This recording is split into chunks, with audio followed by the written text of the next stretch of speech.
Uh, Good morning, everyone. I'm Fred Kempe. I'm President and CEO of the Atlantic Council. And it's my privilege to welcome you to the Council's conference, Russia's Cyber Operations in Ukraine and Beyond. This important dialogue is part one of a two-part event. On Thursday, and Congressman Hurd, we're very proud to say this, we'll take this conversation on the road to San Antonio. City notable not only as the home of U.S. Cyber Command headquarters, but also Congressman Hurd's district and a growing hub for the tech industry.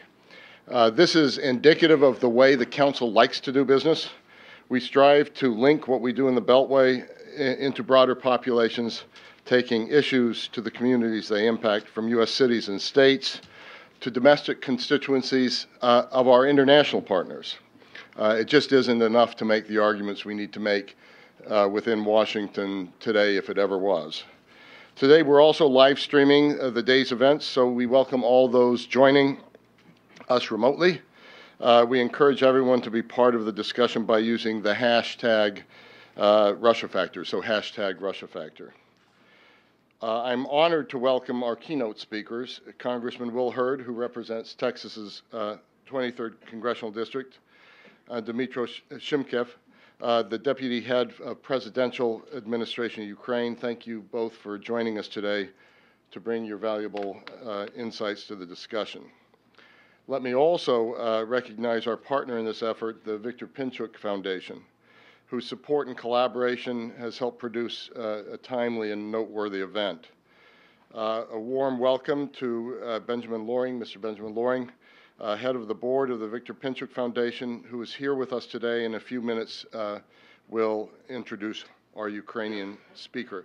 I also send our congratulations back to Viktor. I was just in Davos. The Ukrainian breakfast there has been a standard for a long time. Like the Atlantic Council here in Washington, it stood for Ukraine's independence and sovereignty. And this year there was a Ukraine House as well, which was a big deal and a new addition to Davos and very popular among people there. We'll hear from many distinguished speakers this morning, including cybersecurity experts from Ukraine and the United States, and several of our own experts here at the Atlantic Council. So thank you to those who traveled here, some from very far away. I had enough trouble getting here from Chevy Chase, D.C. this morning in the traffic, so praise to all of you who came even further. The conference lies at the intersection of several of the Atlantic Council lines of effort, conducted through our Eurasia Center, Digital Forensic Research Lab, and Cyber Statecraft Initiative. All of these groups have together worked to catalyze the transatlantic community's response to cybersecurity threats arising from malicious actors, including Russia, and take steps towards safeguarding democracy. Today's discussion is also indicative of the Atlantic Council's focus on Europe's East. Ukraine is at the heart of this programming and research at the Council's Eurasia Center. And since 2014, it's not just the center, but the Atlantic Council at large has made Ukraine's sovereignty, security, and reform process an urgent priority, not just for the purpose of Ukraine or even the purpose of its region or even the purpose just of Europe, but for the purpose of rule of law and securing and defending the international liberal order. We've worked and we will continue to work to support a secure, independent Ukraine anchored in Europe. The Eurasia Center, together with the Council's Digital Forensic Research Lab, out of this commitment has also had a greater commitment over time in looking at the Kremlin's hybrid warfare. Over the last year, we've put the spotlight on the spread of Russia's targeted disinformation campaigns in Ukraine and across the West through events such as Disinfo Week Conference in June of 2017, a Stratcom conference in September, as well as several important reports on topics such as artificial intelligence and the Kremlin's Trojan horse in Europe.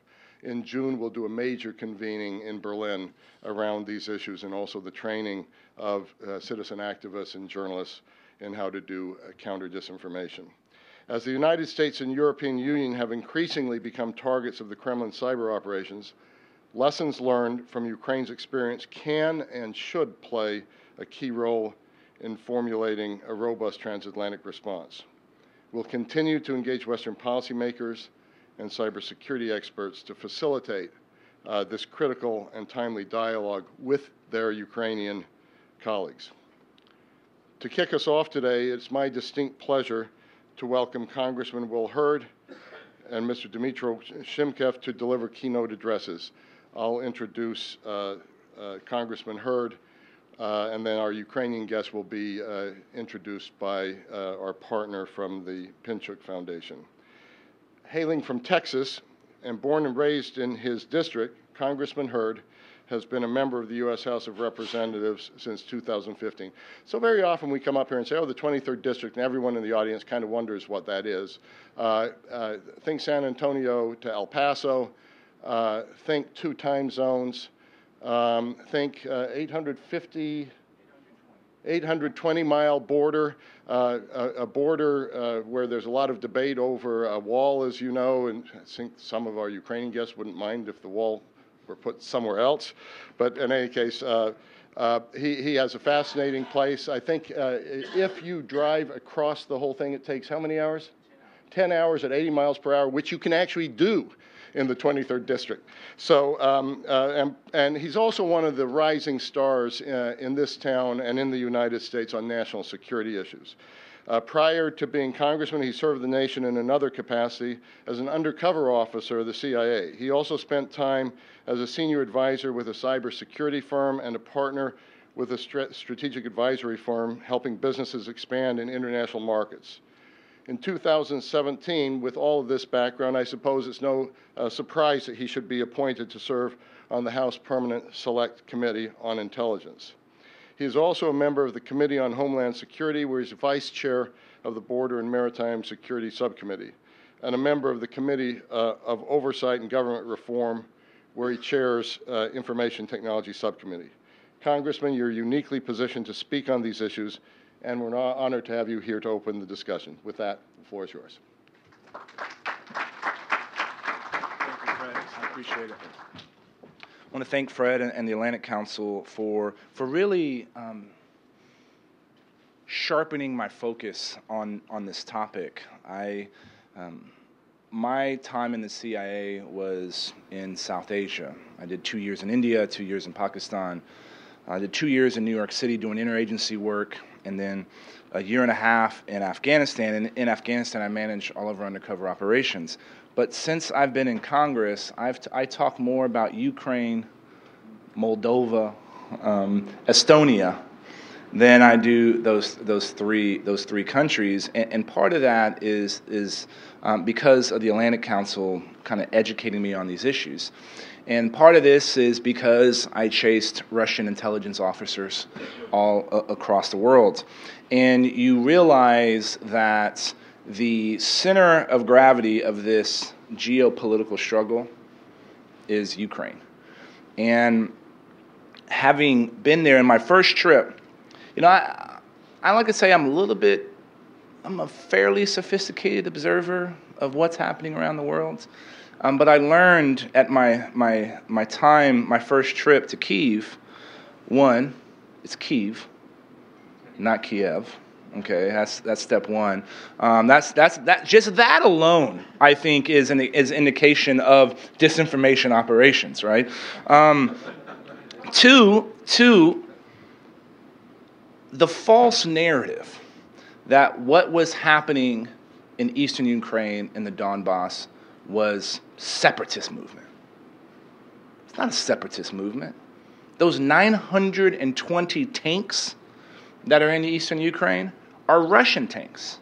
There are Russian officers that are leading activities in Ukraine, in eastern Ukraine. And when the rest of the international community refers to it as a separatist movement, you're feeding that narrative that the Russians are trying. It is very clear.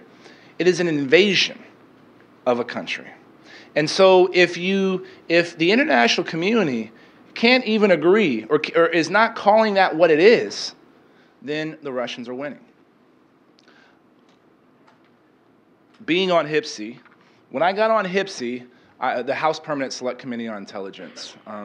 It's kind of a full circle for me because when I was in the CIA, I was the dude in the back alleys at 4 o'clock in the morning collecting intelligence on threats to our homeland. Best job on the planet. But I also had to brief members of Congress. And I was pretty shocked by the caliber of our elected leaders. So my mother said, you're either part of the problem, part of the solution. That's why I ultimately ran for Congress.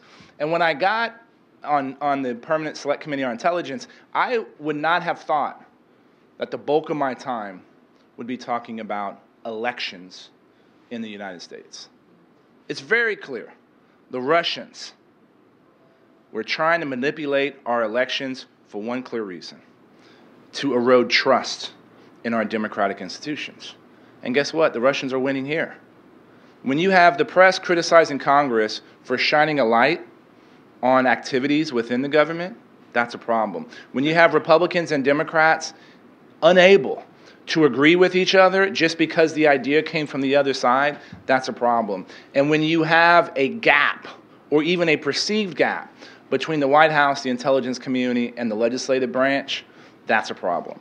I have said many times that grisly step, this is what the U.S. intelligence community refers to the Russian activity in our elections. That's kind of the word that's used for it. This is going to go down in history, in Russian history, in the history of Mother Russia, as the greatest covert action campaign. Why? Because they're succeeding in eroding that trust in our institutions. They're succeeding in eroding trust in multinational organizations like NATO.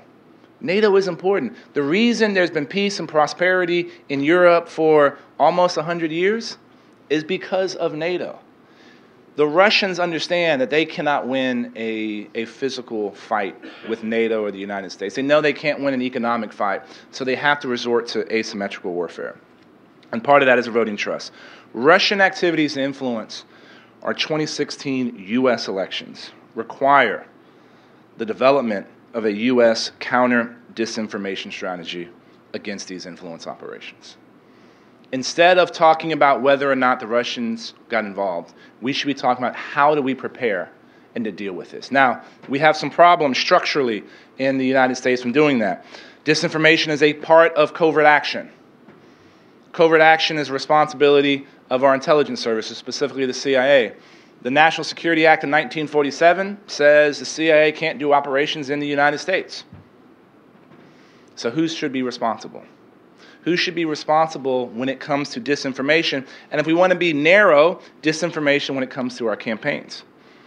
Maybe it's an organization like the National Association of Secretaries of State. Maybe they could be the entity that coordinates because they're the ones ultimately responsible for our elections.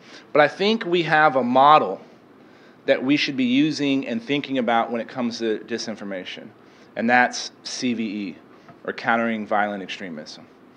The Department of Homeland Security is the entity designed to do that. Countering an Islamic extremism message is very similar to countering a disinformation campaign.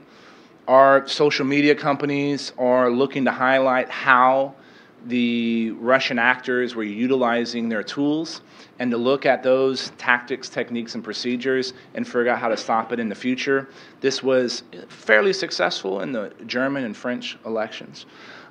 But we need to make sure that we have clear roles between the public and private sector on how to do that. And I'm glad there's groups like the Atlantic Council that is shining a light on this issue. I'm glad there's groups like Jigsaw. Jigsaw is part of Google or Alphabet that have actually met with fake news developers to understand their tactics, techniques, and procedures. We have groups like the Alliance for Securing Democracy, which is trying to shine a light on these issues. So this is a problem that we need to be prepared for. It is a problem that we are not prepared for, and it starts with recognizing that there is a problem. And it's great to be able to have allies like the Ukraine on this issue. I learned something in my travels to Ukraine, Estonia, and Poland. The closer you are to Russia, the less likely you are to believe their nonsense. Now, the converse of this rule is true as well. The farther away you are from Russia, the more susceptible you are to their messaging. And that's why we have a lot to learn. That's why I'm glad to take Dmytro to San Antonio to talk with leaders there. I'm glad that we have friends like him, because they are ground zero on this fight. We should be working together, and I'm looking forward today to voting yes on a piece of legislation coming out of the House about improving cooperation when it comes to cybersecurity. And we need to take that even a step further. We need to be improving our cooperation on electronic warfare. The Russians are using the latest and greatest tools that they have. They're learning how to sharpen their tactics in the Donbass region, and we're seeing that exported to other parts of the world. So let's work with an ally who have the capabilities, the willingness to stand up to Russia, because what happens in Ukraine is going to happen in the rest of Europe. So I'm glad to be able to say that in my time in Congress, the places I've traveled the most is Ukraine. And because it's an important issue not only to your country and our country, but for the world. So thank you all for being here today, and enjoy the rest of the activities.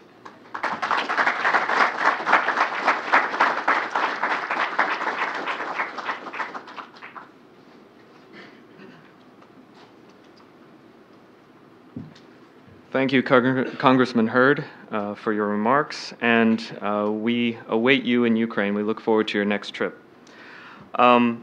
Good morning. I am Benjamin Loring. I am head of the board of the Victor Pinchuk Foundation, and on the behalf of our founder, Victor Pinchuk, I want to welcome you to today's conference on this important issue of Russian cyber operations and their application in Ukraine. We are very pleased to partner with the Atlantic Council on this important initiative, and we view it as a part of our broader cooperation on the Ukraine and Europe initiative, which is critical, in our view, to keeping the momentum for reforms going in Ukraine, for educating policymakers in this country about Ukraine's concerns and issues, and for guarding the sovereignty and territorial integrity of the country.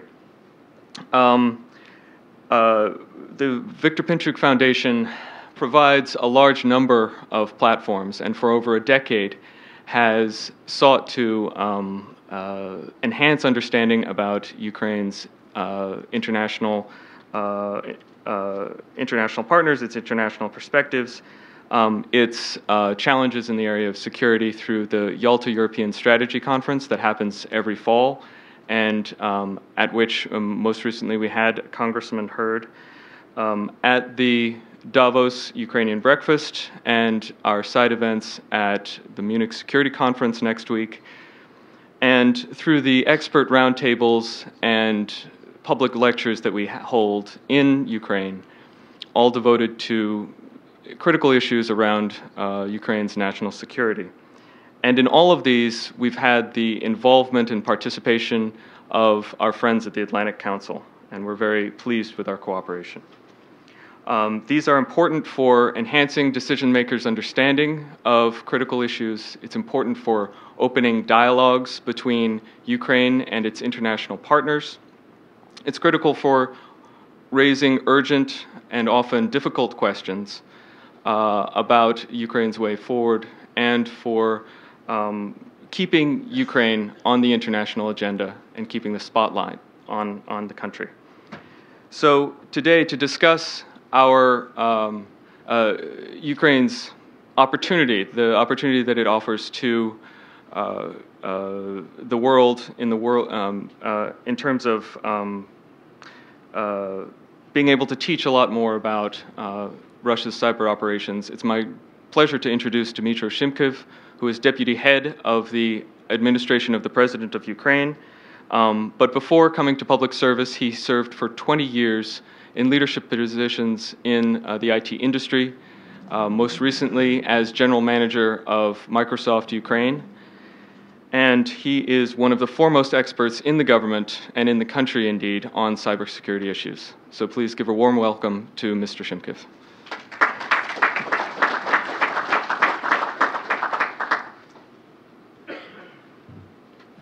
Good morning. First of all, it's a big honor to be here and speak with this distinguished audience. I want to start with a thank you. Thank you. Thank you for having the conference. Thank you for having this discussion about cybersecurity and national security threat to my country. US always been on the front line supporting Ukrainian independence, sovereignty and integrity. I want to thank you, Atlantic Council and Viktor Pinchuk Foundation, for making it here today, which is extremely important day, because the very important bill will be, I hope, voted today in the Congress. I want to thank Congressman Boyle, Fitzpatrick, Royce, and of course Hurd, Congressman Hurd, who gave a nice welcome speech. Now, we are talking about Ukrainian Cybersecurity Cooperation Act, which puts a cooperation between Ukraine and US in the cybersecurity area to absolutely different level, which put requirements for US officials and Ukrainian officials to put cooperation to different level, to much deeper cooperation between educational institutions, between industries, and between governments. But nevertheless, even before this legislation is all in place, I want to thank you, Department of Energy, who during the last 2 years been training personnel on the cybersecurity issues. I want to thank you, White House, for organizing and coordinating US-Ukraine cybersecurity dialogue, which took place autumn last year. I want to thank you, State Department, who sponsored the engagement of Dmytro to do a first report on the cybersecurity state of the cybersecurity infrastructure in Ukraine. And I've just read the first report, and the next week there will be a big working group discussion and a bit of simulation. So I'm really looking forward for this type of cooperation when it's become very practical. And of course, NATO, who support and finance creation of the first cybersecurity centers in Ukraine. So when we're talking about cybersecurity and cyber war that Russia started in Ukraine, it's not started in Ukraine. It started in Estonia. It started in Georgia. And Ukraine was the pitch point where Russia unfolded all types and forms of aggression against sovereign country. But then using Ukraine as a playground, where target was Western civilization, Western values, democracy and the principles that's been governing and ensuring peace in the world. The retired Lieutenant General Charles Cleveland, in his testimony to the Congress on the Russian aggression and covert operation that Russia executes in Ukraine, highlighted that we always been focusing on the four main areas of sphere of war: land, sea, air, space. There is two new: cyber and human. And this is two important areas which the world is failing. And I'm not afraid to say that we've been failing and Russia been using the weaknesses of the world to attack where nobody was expecting, where the attack was about trust, individual to individual, country to country, company to company, citizens to governments. This is all is at stake today. So when we try to analyze what actually is Russia's strategy in the cyberspace, we all know about famous 5D. There is a 4D. They're not yet destroyed real physical infrastructure, but they deny, degrade, disrupt, and deceive. This is four things that Russia puts as a strategy for all cybersecurity operations in Ukraine and the rest of the world. I think that, a lot of strong political statement is good, but I want to give you examples how things that happened initially in Ukraine later being scaled in other areas, in other countries. There is four main areas where we've seen operations that Russia is executing: critical infrastructure, political infrastructure, social infrastructure, and intelligence. Let's look at the first one: critical infrastructure. 2015 and 2016, attack on the electricity grid. 3 power plants being down. We had a blackout, which, again, due to the kind of good activity and fast reaction of the personnel, was mitigated.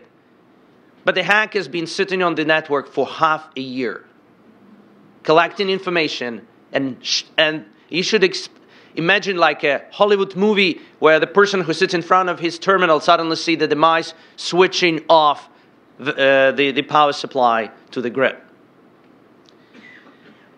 And then the same virus was found in American grid. Financials. 2016, Ministry of Finance was wiped out completely. Few days before the budgeting voting in the parliament. All, including Treasury. So no transaction was possible. We've seen this similar operation and similar activity in other places in the world as well. 2017, attack on the transportation infrastructure. The virus and attacks was going on the port, seaport, airport, metro in Kiev, and Ministry of Infrastructure. Again, we've seen a similar activity, similar strategy of Russia in other places. Of course, in the classical cybersecurity world, we can't say Russia. But here in this room, we say Russia, despite the fact that there is attribution and evidence shows that there is one country who wants to destroy Ukraine and the Western civilization. Now let's look at the political infrastructure. And the first is electoral system. 2014, elections in Ukraine. They completely a day before wiped out the whole infrastructure in the election committee. And then they orchestrated the fake distribution of the news who won the first election, who is leading in the voting, to create a disruption and deceiving across the Ukrainian population. So election infrastructure. But then another part which is part of the electoral system is people who vote. So influencing political parties, influencing individual, creating fake news, again targeting print, media, all type of media to disrupt and deceive, to change the perception, particularly at the moment where people vote. Because you could do it, you're not restricted for advertising if you do it on the last minute. And they've done it, and then let's see what happened in US last year. And then, similar stories. Montenegro, US, France, Germany, Netherlands. And one of the story, which is also interesting in the East, Qatar. How you can create a diplomatic crisis out of the simple website. But they did it. So now about social infrastructure. Now we're talking about citizens. Citizens mistrust. Citizens mistrust to companies. Citizens mistrust to government. Citizens mistrust. So they trying to influence public opinions through the fake news. And one of the response to this, for the last 4 years, Ukraine been on the front line of the fake news. We find a way how to fight this. We have teams of like Stop Fake NGO, which is united more than 1,000 journalists who put together and destroyed proof that the fake news are fake. It took significant amount of time for European Parliament to understand this and create a special group in EU, but it's still too small. And Russia produced news on the massive scale. It's an avalanche of the fake news, and you don't need to make fake news 100% fake. You make them 20% fake, 40% fake, and then you play with the people. You, through intelligence gathering on individuals, you know their profiles. Neuroscientists and sociologists can orchestrate in a campaign which will influence your behavior, my kids' behavior, because we are human and there is no defense lines around this. Because we will respond to aggressivity. We will respond on anything that's trigger our emotions. And targeting individual and businesses as part of the social infrastructure to create uncertainty. Not Petya, the virus, Bad Rabbit. This has all been targeted to destroy the full infrastructure. And now we go into the fourth area, intelligence gathering. We shut down social networks, 2 major social networks in Ukraine from Russia, Vkontakte and Odnoklassniki. The total coverage of population is around 20 million. So it's half of Ukrainian population has their pictures, their friends, their profiles, their skills, their emotions in one big system, which has a direct feed to FSB. Can you orchestrate their opinions in the regions, in the genders, in the age groups? You can inject things. And NotPetya, everybody talks about NotPetya virus in Ukraine and the big disruption which was directly targeting Ukraine. Not disruption, not destroying the infrastructure. The target was initially collecting intelligence about biggest taxpayers.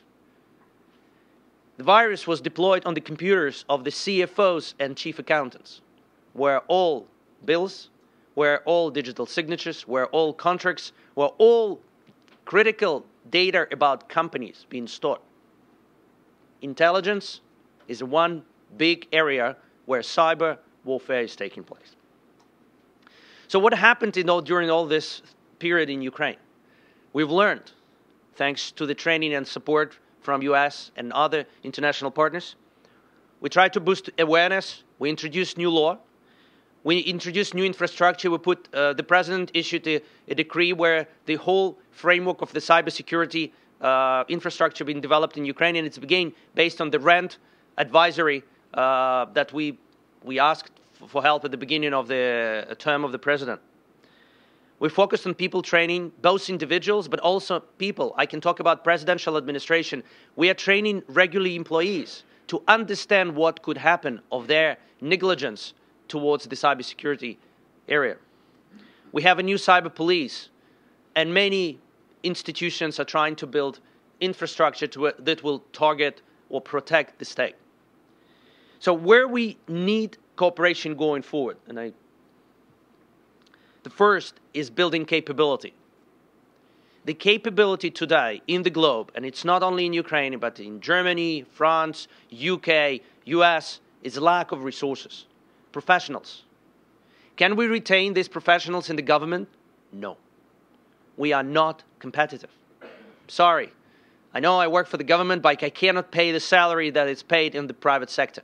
So how we can unite private sector serving the public sector? How this cooperation, how we can train this capacity building for common good? Second is awareness. Awareness is the key. Don't click the mail. Don't go on this site. It's very simple.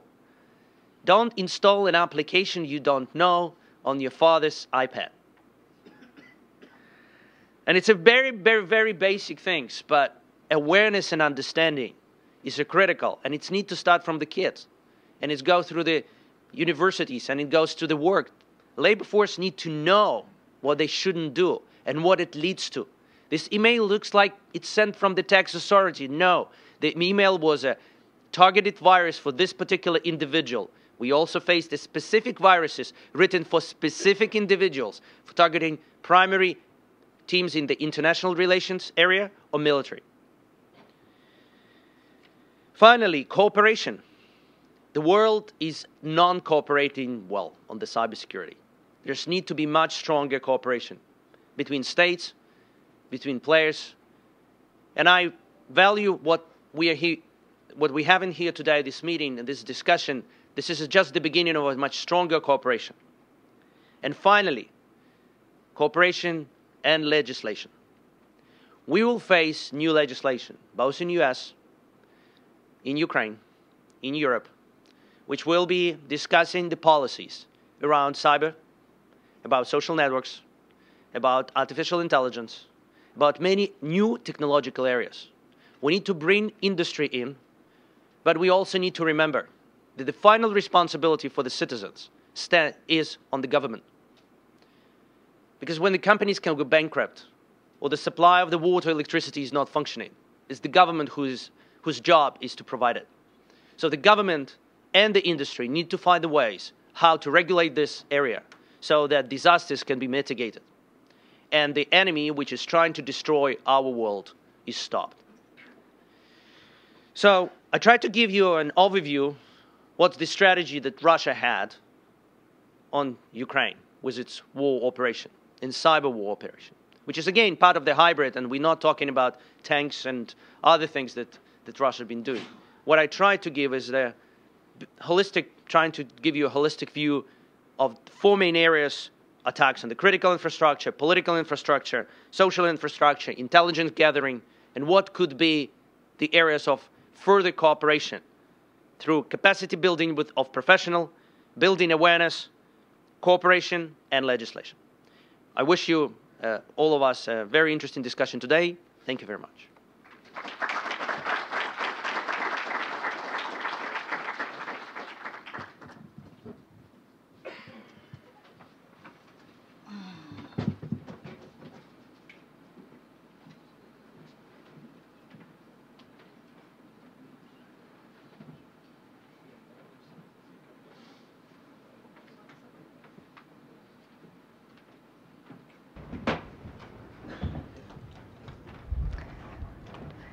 Good morning. So I think those opening remarks were very pertinent and important to setting up the first panel that we have here with us today, the testing ground, Ukraine's experience with Russian cyber attacks. I'm Alina Polyakova. I'm the David Rubenstein Fellow for Foreign Policy at the Brookings Institution. But of course, I've been was at the Atlantic Council previously for quite a few years working on these issues as well. So it's really my pleasure and honor to return to the Council to moderate this, I think, incredibly interesting and knowledgeable panel today. I'll just very quickly introduce my panelists, and then we will have what I hope will be a pretty engaging discussion.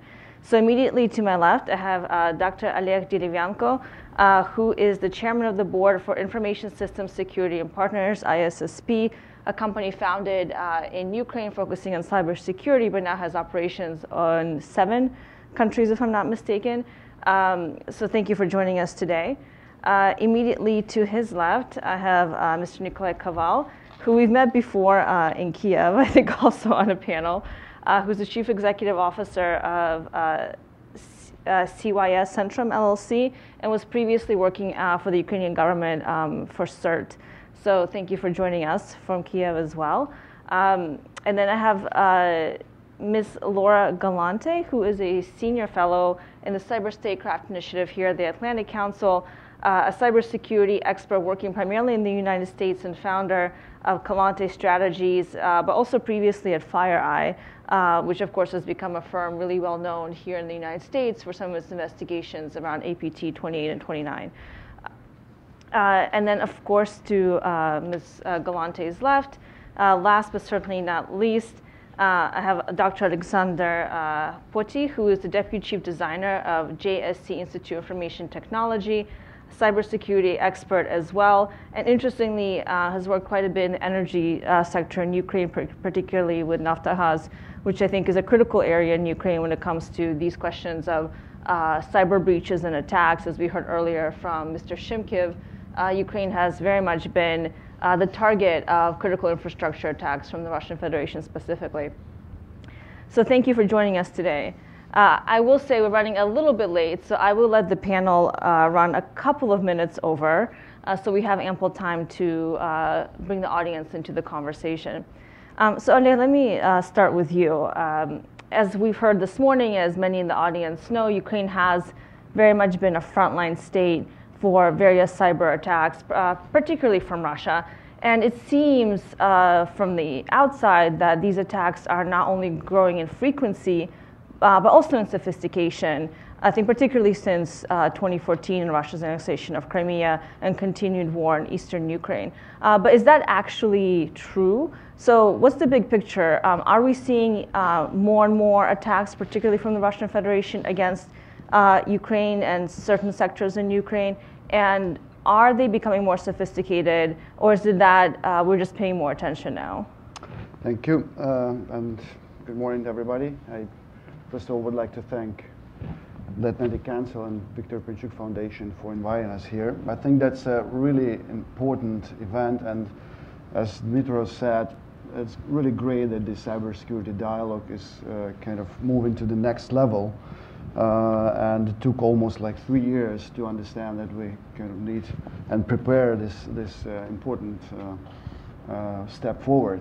And that's absolutely right. And as was mentioned before, Ukraine was not just a testing ground for cyber attacks as it is and the cyber landscape, but also a testing ground for cyber as a holistic approach of Russia. And you know, they have these 4 domains, as was mentioned: cyber warfare, electronic warfare, psychological operations, and informational operations, and military operations. If we look back to what Mr. Shymkiv mentioned to Estonia and Georgia, and in Estonia and Georgia, they predominantly use like 2 techniques. They used DNS hijacking and DDoS attacks predominantly. And still you can find experts that would refer to attacks in Georgia and Estonia like the largest DDoS attacks. But if you would go to Ukraine, starting from 2014, you would find DDoS attacks, just DDoS attacks, 30 denial times, of service denial attacks. of service, yeah, 32 times larger in scale and scope than it was in Georgia and Estonia.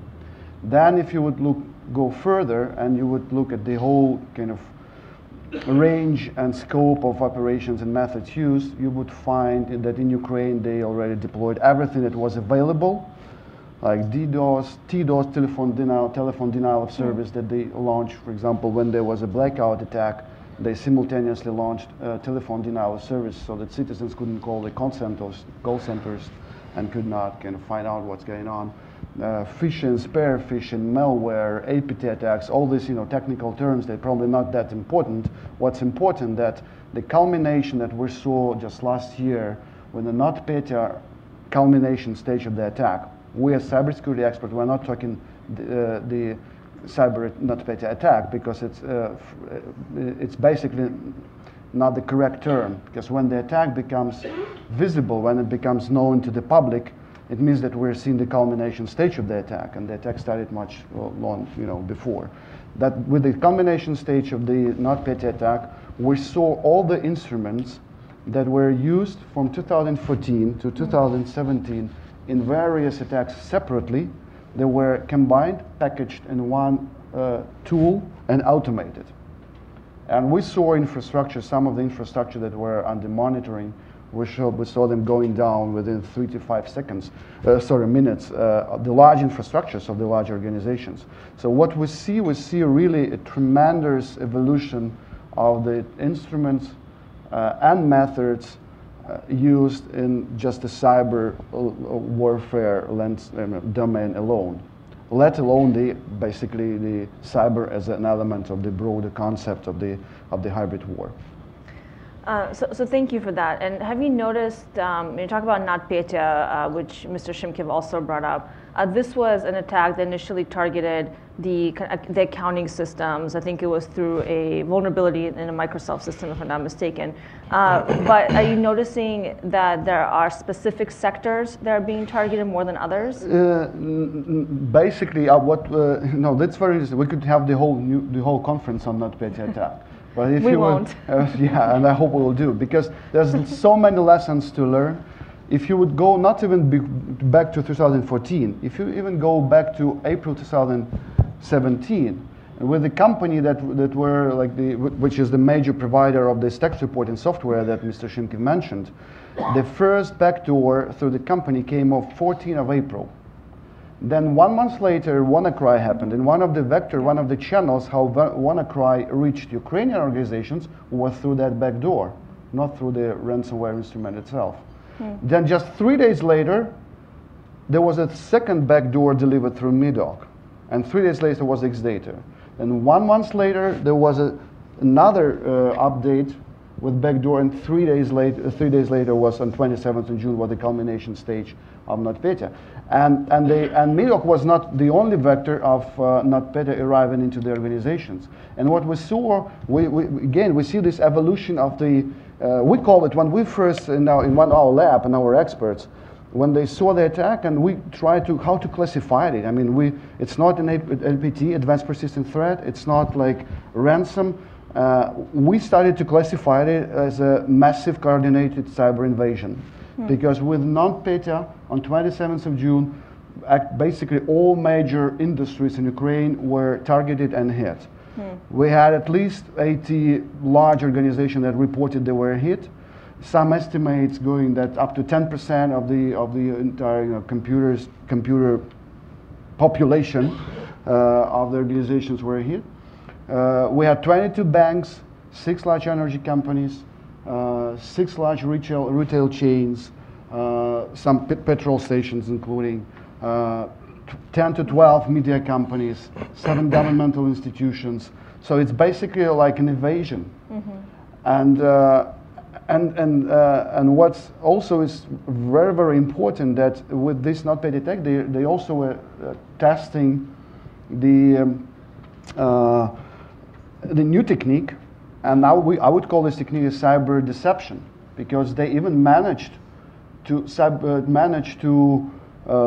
make cybersecurity experts around the world believe that it was a ransomware attack. We were the only company for 2 days that were talking it was not a ransomware, because we did this reverse engineering immediately on 29th of June. We published the report, and some cybersecurity experts immediately agreed with it and started to also help us to propagate this. But still, you would find in media today how not even like policymakers, but even cybersecurity experts refer to this attack as ransomware attack, which was not a ransomware attack, which means they again succeeded with decepting even cybersecurity experts. Right, it was a sort of cyber maskirovka, if you want to call it that. Yes, you can call it cyber whatever. That would be a good term. But the point is that they are evolving very, very quickly, and they are with each attack. For example, just ask a question: why just 6 energy companies were hit by NotPetya? We know with Dmytro for sure that other energy companies, unfortunately, are not better protected. They are not better protected. Why in each organizations around 10%, and in each homogeneous network, some computers survived, and in each organization up to 10% of computers survived. So they're trying, they're testing. That's again because you have this, playground. You have your, sorry for this word, material on which you test everything. And you don't want it to go down completely, and you don't want to. You need your experiments to go further. Well, I think what's particularly concerning is too light of a word for what you're describing, which is a full-on spectrum societal attack on all critical infrastructure systems happening simultaneously at the same time, which of course is not something that we have experienced in Western countries. But at the same time, what happens in Ukraine is not contained or limited to Ukraine, because these are global systems and these viruses have spread. NotPetya, I think, is the most prominent example of that, of how that affected also Western critical infrastructure systems as it spread throughout the networks. But Nikolay, I want to also bring you into this conversation because you worked on these issues from inside of government as well. I think one question that always comes up in conversations here is attribution, right? So how do we actually know that these groups that Oleh has described, they're carrying out these sort of testing attacks, testing these new weapons? How do we know that we can attribute them to Russian-linked actors? Can we attribute the majority of these kinds of attacks to Russian-linked actors or not? How do you deal with that problem? Okay, thanks. Before we jump into discussion of attribution, I would like to comment on the previous speakers. Say several words. So Alex said it correctly that this was sort of masqueraded hybrid invasion, because the June's attack had several.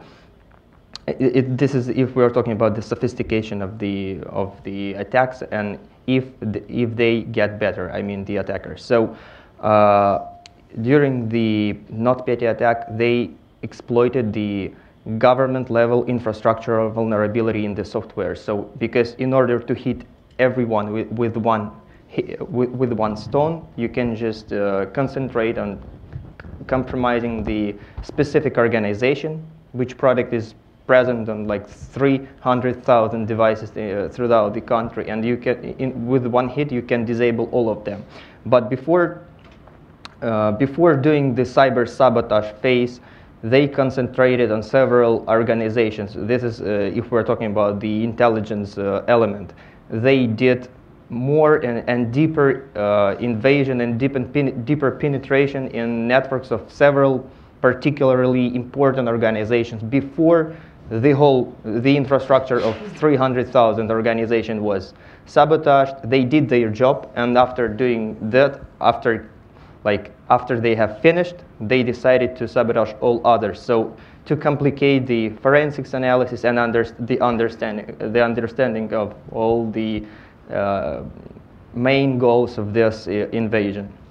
So yeah, and several recent attacks, they have element of fakeness. It was said correctly that right after the attack started, everyone, even antivirus vendors and others, say, look, this is like widespreading via email or by drive-by stuff, and no one sees the crux of the matter. No one understands that this was not the drive-by, this was not the email or something. This was launched from the internally somehow.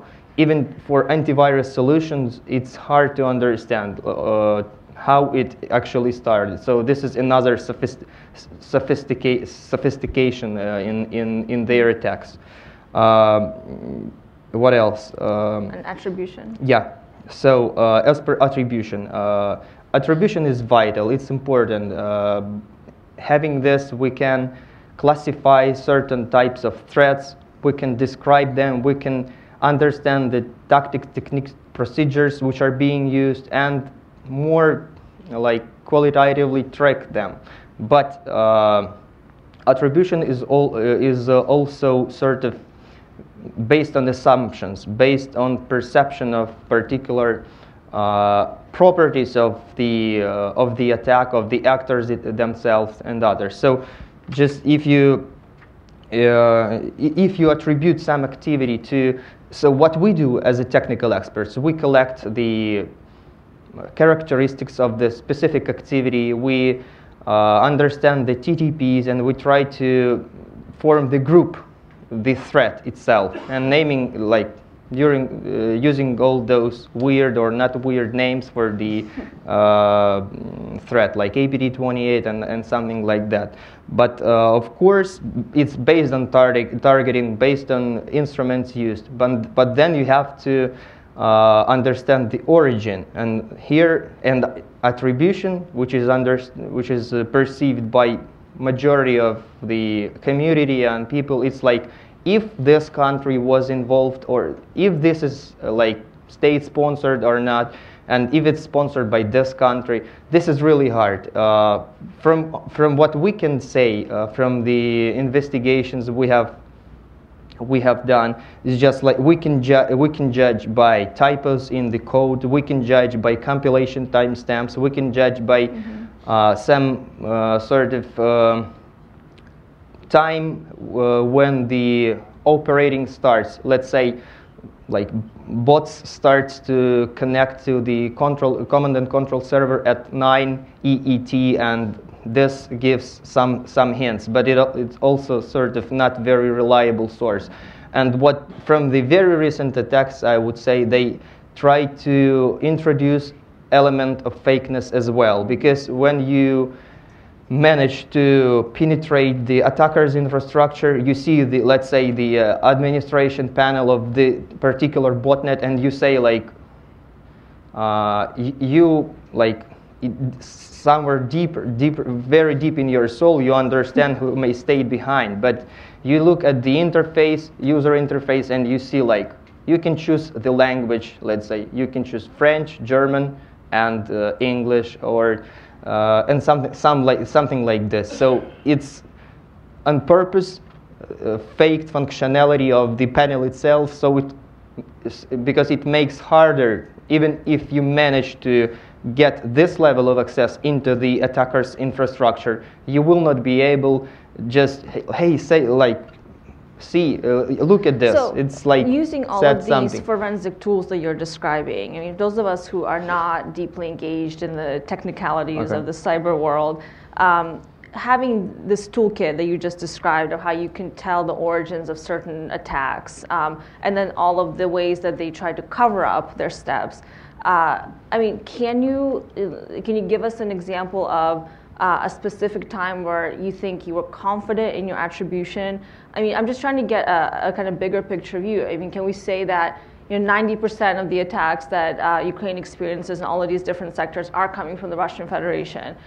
Can we make a statement of that nature, or is that not something that you're comfortable doing? Yeah, I'm not comfortable doing these statements, of course. I just can say for sure that this threat actor was behind this. But if this threat actor is associated with specific country, it's just based on assumptions we have, as I said before. So it's not very professional to say like, yes, this is okay, it's Russia, or it's not it's another country. Well, so picking up on that, Laura, I want to turn to you because you've been working on APT 2829, understanding how these persistent threats have infiltrated certain systems, not just in Ukraine, but also in the United States.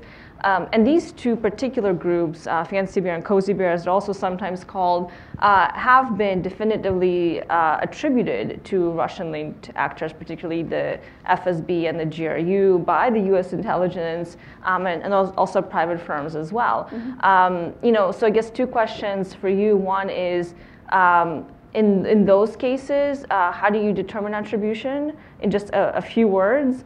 And why are our intelligence community here in the United States so confident making that attribution in these cases? And then secondly, we've been talking about Cozy Bear and Fancy Bear ever since these attacks on the DNC servers were uncovered in the United States. Are these two groups still carrying out their activities? What can you tell us about their current state of sophistication and what they're up to? Sure. Okay, so attribution is obviously an enormous question whenever we're talking about cybersecurity, and Nikolay rightly is differentiating two ways that people think about attribution and how it's done and how it's discussed in the security community and then in the larger media world, geopolitical sort of salon and discussion. So when researchers and the people with sort of fingers on the keyboard looking at the actual forensics of an attack, of an intrusion, of how a tool works, when they're judging where did this come from or what do these details tell me, they're thinking about what is a fact. What are the language settings, for instance? How does this downloader work? What does the screen look like to the user that's asking for instructions, and what is the actual command behind that saying? So the sort of features and functionality of how the tool works and then how the attack or intrusion happened, the tactics that were employed. And the next sort of layer up analytically from taking those factual statements around the functionality of the actual tool is to say, what can this tell us? And these become assessments, right? So for instance, with APT 28, one of the original kind of assessments that we used back in FireEye to go and say, we think this is the work of a state, or likely the work of a state, is based on the amount of time that clearly had gone into developing this malware. We had evidence that it had been developed in 2007, so 7 years at that point. This was 2014 when APT 28 was kind of originally exposed publicly. So 7 years of tool development. Well, that starts to tell you something, but that alone isn't enough to go around saying, hey, the Russian government did this, right? They put 7 years of investment into it. No, but it shows resourcing, right? And then you can start to take other facts like the language settings were in Russian, and the timestamps that show when development occurred were conducted from about 9 a.m. to 6 p.m. weekdays, excluding Russian holidays. Okay, another point, right? And it's this sort of analysis of taking the facts and understanding what they logically can say and assessing that with proper caveat and confidence language, likely, not a statement of fact, for instance, that start to lead to these conclusions about larger attribution that you're asking about, right? When can you start to say, it's likely that the Russian government is sponsoring this activity, or the most likely conclusion is the Russian government's behind this. So it's that sort of tick-tock from the very forensics and details and functions of the tools and the actual attack that leads you up to the point where you can say this is who may be behind this or who may be sponsoring this type of activity. Now, the trouble that we've got now is that people play in this attribution space in all sorts of different layers. So for instance, there can be statements made that this is Russia, definitively, without there being the underlying forensics around it. And that becomes difficult for people to say, oh, well, based on what? why would you be saying it's Russia? Is it just because it's in your interest to say it's Russia? And that's when confusion starts to come out. And I think the rightful instinct that you had, Nikolay, in saying, it would be unprofessional for me to jump to these conclusions. Well, when you're not going to lay out those details, it does become hard to go out and say, here is this nation-state attribution without underlying fact. So yeah. I'll stop there. Well, I think what you're pointing to, Laura, is that in this cyber domain, I think those of us outside the actual analytical space that don't have access to this information, we want black and white answers. Mm-hmm. But in fact, it's very much sort of a gray and ambiguous area where you can have confidence intervals, so to say, but you can't almost ever be 100% sure. But you can be almost 100% sure when you're making these kinds of attribution claims. I mean, this is intelligence analysis exactly. at the end of the day, right? And unlike with conventional weapons, you're not going to have, satellite images of where the nukes took off, right? So there is a layer of difficulty in assessing overall attribution. But it doesn't make the task less meaningful or less necessary if we're going to take any sort of consequential steps to address the problem. So I want to circle back to this question about what's Cozy Bear and Fancy Bear up to today, but I'll come back to that shortly because I do want to bring Oleksandr into the conversation here as well. We've been starting to talk, a lot more about the vulnerabilities that government agencies have to these kinds of attacks.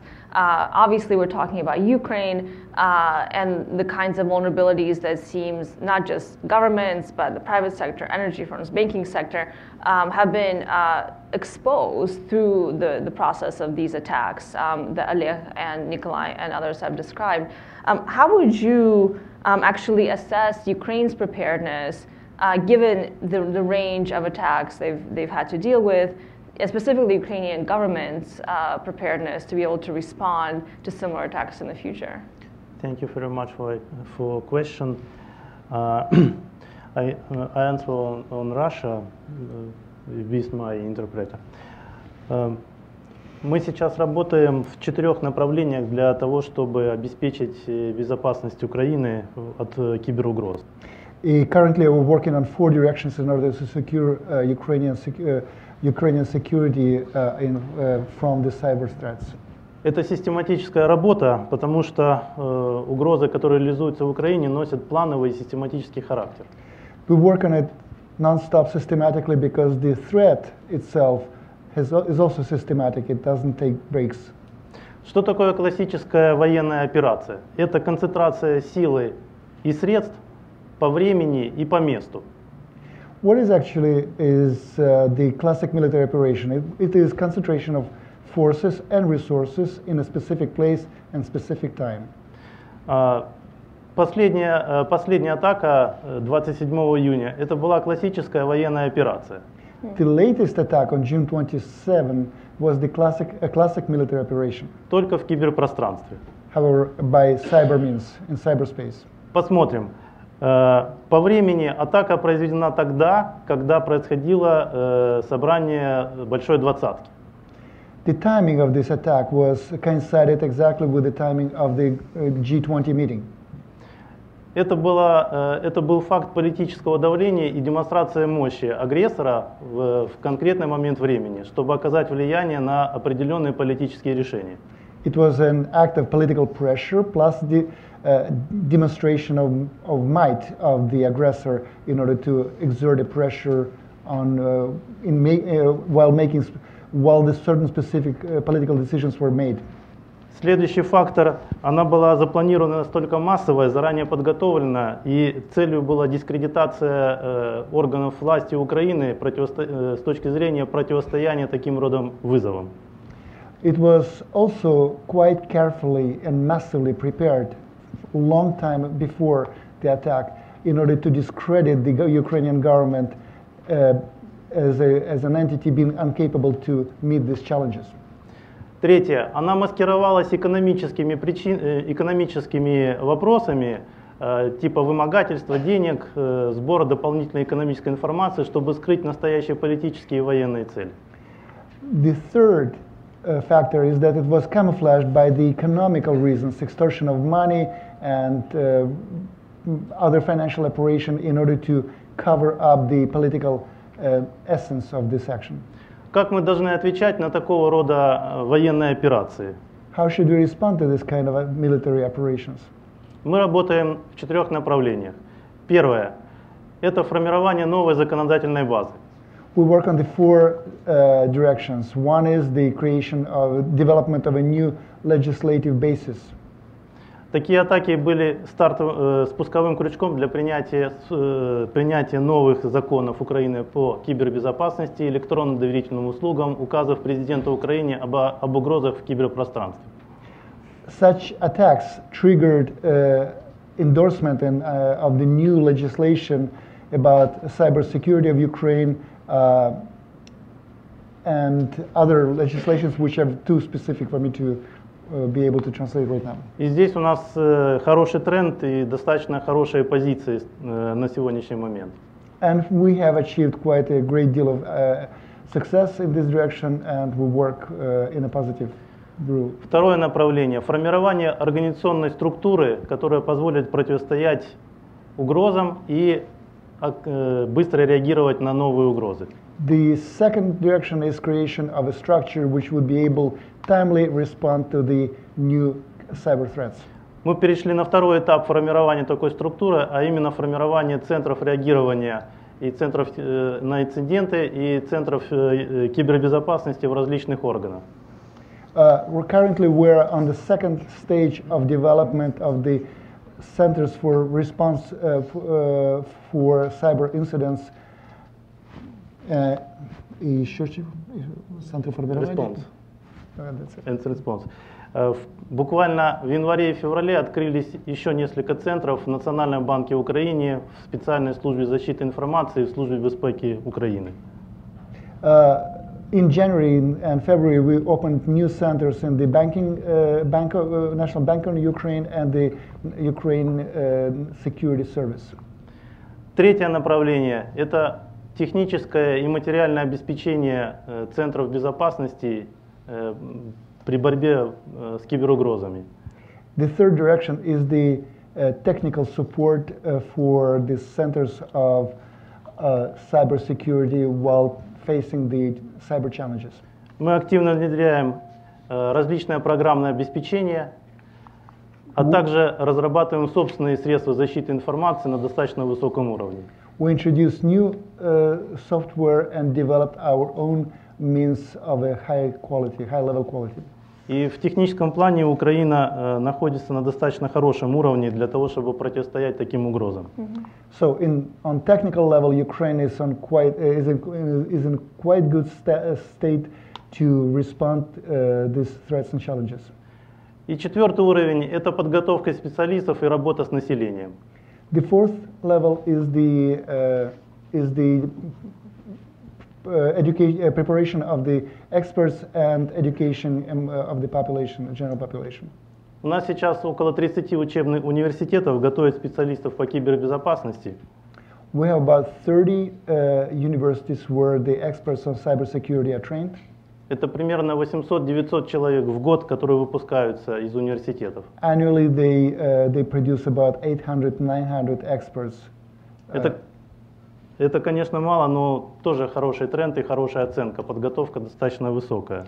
This is not sufficient yet, but this is a good trend which shows our success in this direction. И важным элементом является повышение культуры безопасности населения. And another important element is the raising awareness of the population about this threat. Здесь нам еще предстоит много работы, поскольку это требует очень больших усилий как со стороны государственных органов, так и частных компаний. It requires much more efforts, and there is a great deal of work to do because it requires not only government involvement but private companies as well. So, Oleksandr, thank you for telling us about Ukrainian government efforts to, I think, build resilience and also build defenses against future cyber attacks. I think it's the program you described is certainly very impressive. I want to go back to, I think, an issue that Mr. Shymkiv brought up in his opening remarks, which of course is not specific to Ukraine, that it's difficult for governments in general to recruit and retain talent in this specific domain because of the high competition from the private sector. So from the Ukrainian government perspective, are you actively working and seeking out also private partnerships? Are you relying more and more on private sector help when it comes to either trying to understand the various attacks and also trying to develop new tools to withstand them? В какой степени вы работаете сейчас в секторе отделе разработки новых и привлечения новых экспертов? Значит, в Украине очень высокий уровень разработки в области криптографических средств защиты информации и технических средств защиты информации. Ukrainian experts have quite a high level of the development of cryptographic means of the security, и второе, технические, and technical means. И в последнее время наши специалисты подали даже в Национальный институт стандартов США, участвуют в разработке стандарта по квантовой криптографии. And lately, our experts even sent to the National Standard Institute of the United States new standards for cryptography. Это говорит о высоком уровне научно-технической базы Украины в этом направлении. It shows that Ukraine has a quite high level of the technical foundation in this area. Также достаточно высокий уровень разработчиков и программистов другого программного обеспечения. We also have quite high-level experts who developed new software, которые интегрируются в различные системы, SCADA-системы, информационные системы, транспортные системы, энергетические системы. Which can be integrated in different systems like SCADA, системы управления, like system of management, like transportation system and other systems. Однако нам необходимо использовать и зарубежное программное обеспечение и привлекать инвестиции для того, чтобы усиливать в этом направлении нашу работу. However, we still need foreign software and to bring new investments in order to improve our job. Okay, thank you. I want to bring Laura and Oleh into this exact question about how do you assess Ukraine's ability to withstand Ukraine's vulnerabilities and preparedness? Laura, I think you want to speak to this directly. That's an issue you've been working on. And then Oleh, I'd like to get your views as well. Sure. So one of the challenges that not just Ukraine, but a lot of countries are facing as they're sort of in their 2.0 mode of building out their SOC, their national CERT, and then more to the point, their incident response capability, is figuring out the best way to clarify and explain to the world and other researchers what's happened on either their national networks or within the purview of what their government teams are looking at. And I think one of the sort of untold stories, particularly in 2017, about how effective incident response and information sharing works circles back to this information security community, or this researcher community that we kind of refer to, but we never really characterize. And I think WannaCry was actually our best glimpse at how well that really decentralized network of researchers who are everyone from a guy in a CERT in Poland, for instance, to a researcher at a major tech company in the US, to just somebody who's kind of into looking at malware and understanding how it works. So really wide range of people who are very interested in looking at this problem. And what happens with WannaCry, for instance, is the domain behind the ransomware wasn't registered, and someone goes ahead, a researcher goes ahead and just says, I'll register it, let's see if it isn't. And by chance, it's not, and that's what stops the WannaCry ransomware attack. But what that story tells us is far different than the sort of common, how do we solve this from a government standpoint conception, is that the way that we're going to figure out how to effectively talk about incident response and how we're going to be able to kind of use this private sector capacity with this government mission that we have is to figure out how to inculcate that information security community to sort of jump on problems as they're needed, as they're coming up in Ukraine, what have you. And I think the most tactical step that we can take as people interested in helping governments do this is to say, how do you lower some of the barriers for the guys on the front lines say in Ukraine, to be able to talk about the incident they're seeing with the rest of this amorphous information security community? Does that mean clarity of response reporting? Take the maritime examples, right? When there's something that happens in the Black Sea, like it did in July 2017, maybe no one knows who's done it yet. Maybe we don't have a lot of details about the incident, but quickly someone can send up a flag to the maritime organization that looks at things and say, something's off here. It's worth dogpiling on this problem, whether you're in South Africa, California, or London, and come take a look at it.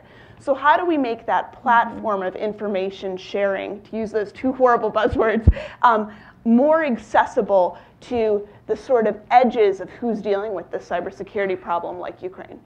I think you bring up a really fascinating point about the specific industry, if you want to call it that, that you have this very decentralized network that is actually the hub for tracking down these cyber attacks. Usually that works much faster and more efficiently than government agencies or individuals embedded in governments or even potentially large organizations.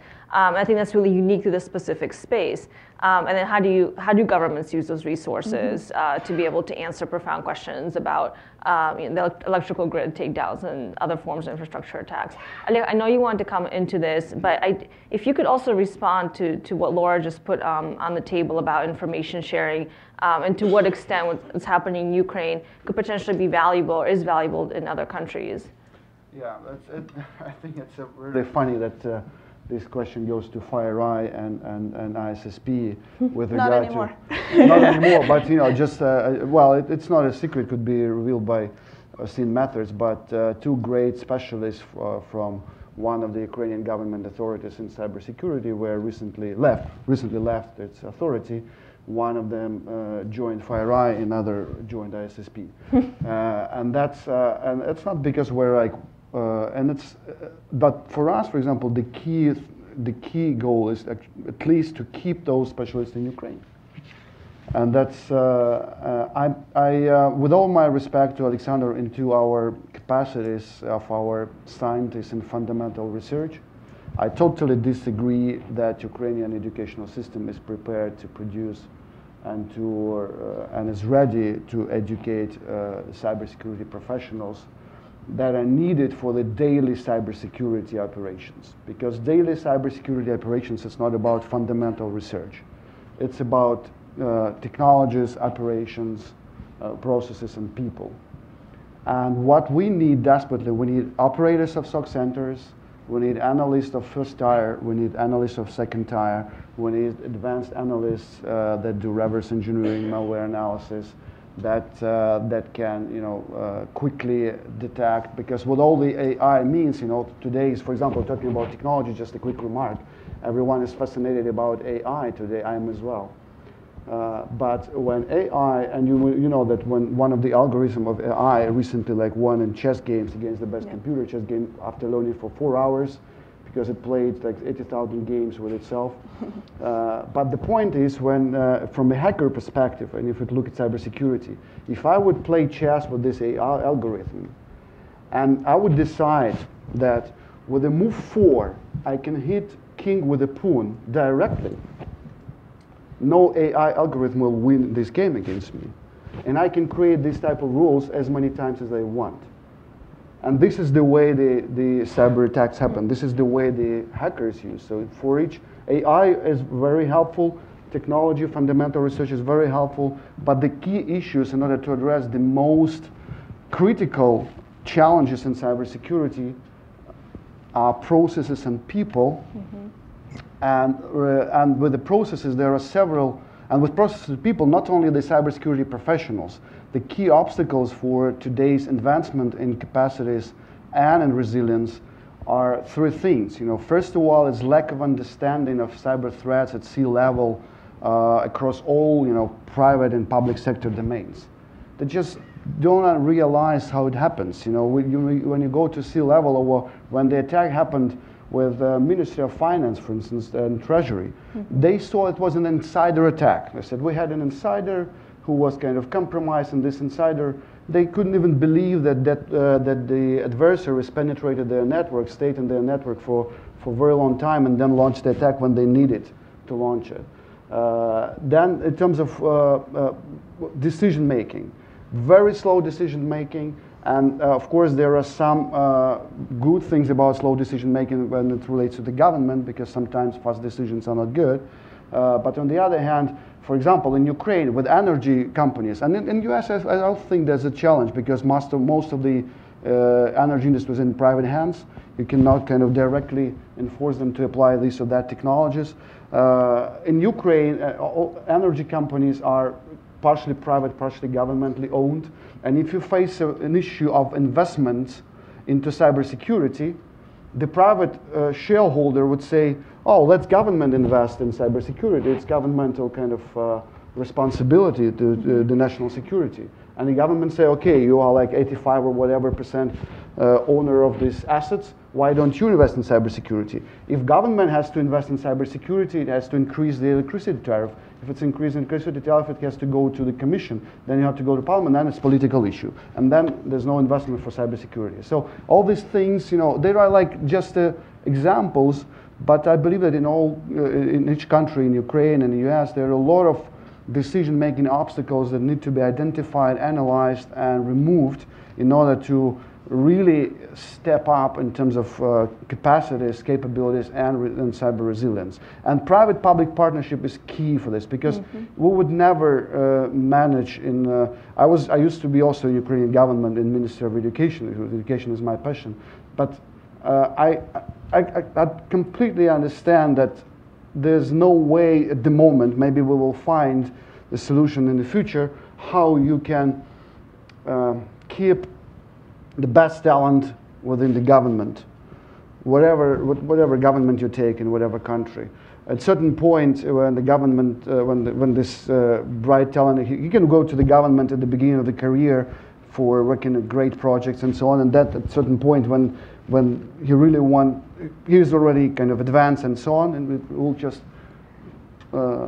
look a little bit, you know, out of the window and will be immediately hired by private sector. Well, I think that's exactly what Laura was speaking to as well, right? That if you can't necessarily retain talent, it's not realistic, because, you know, very talented professionals will seek opportunities elsewhere, and obviously the private sector will always pay more than the public sector. But so the question is, given those constraints and limitations that every government faces, not just Ukraine, how do you harness these informal networks of experts that have formed, right?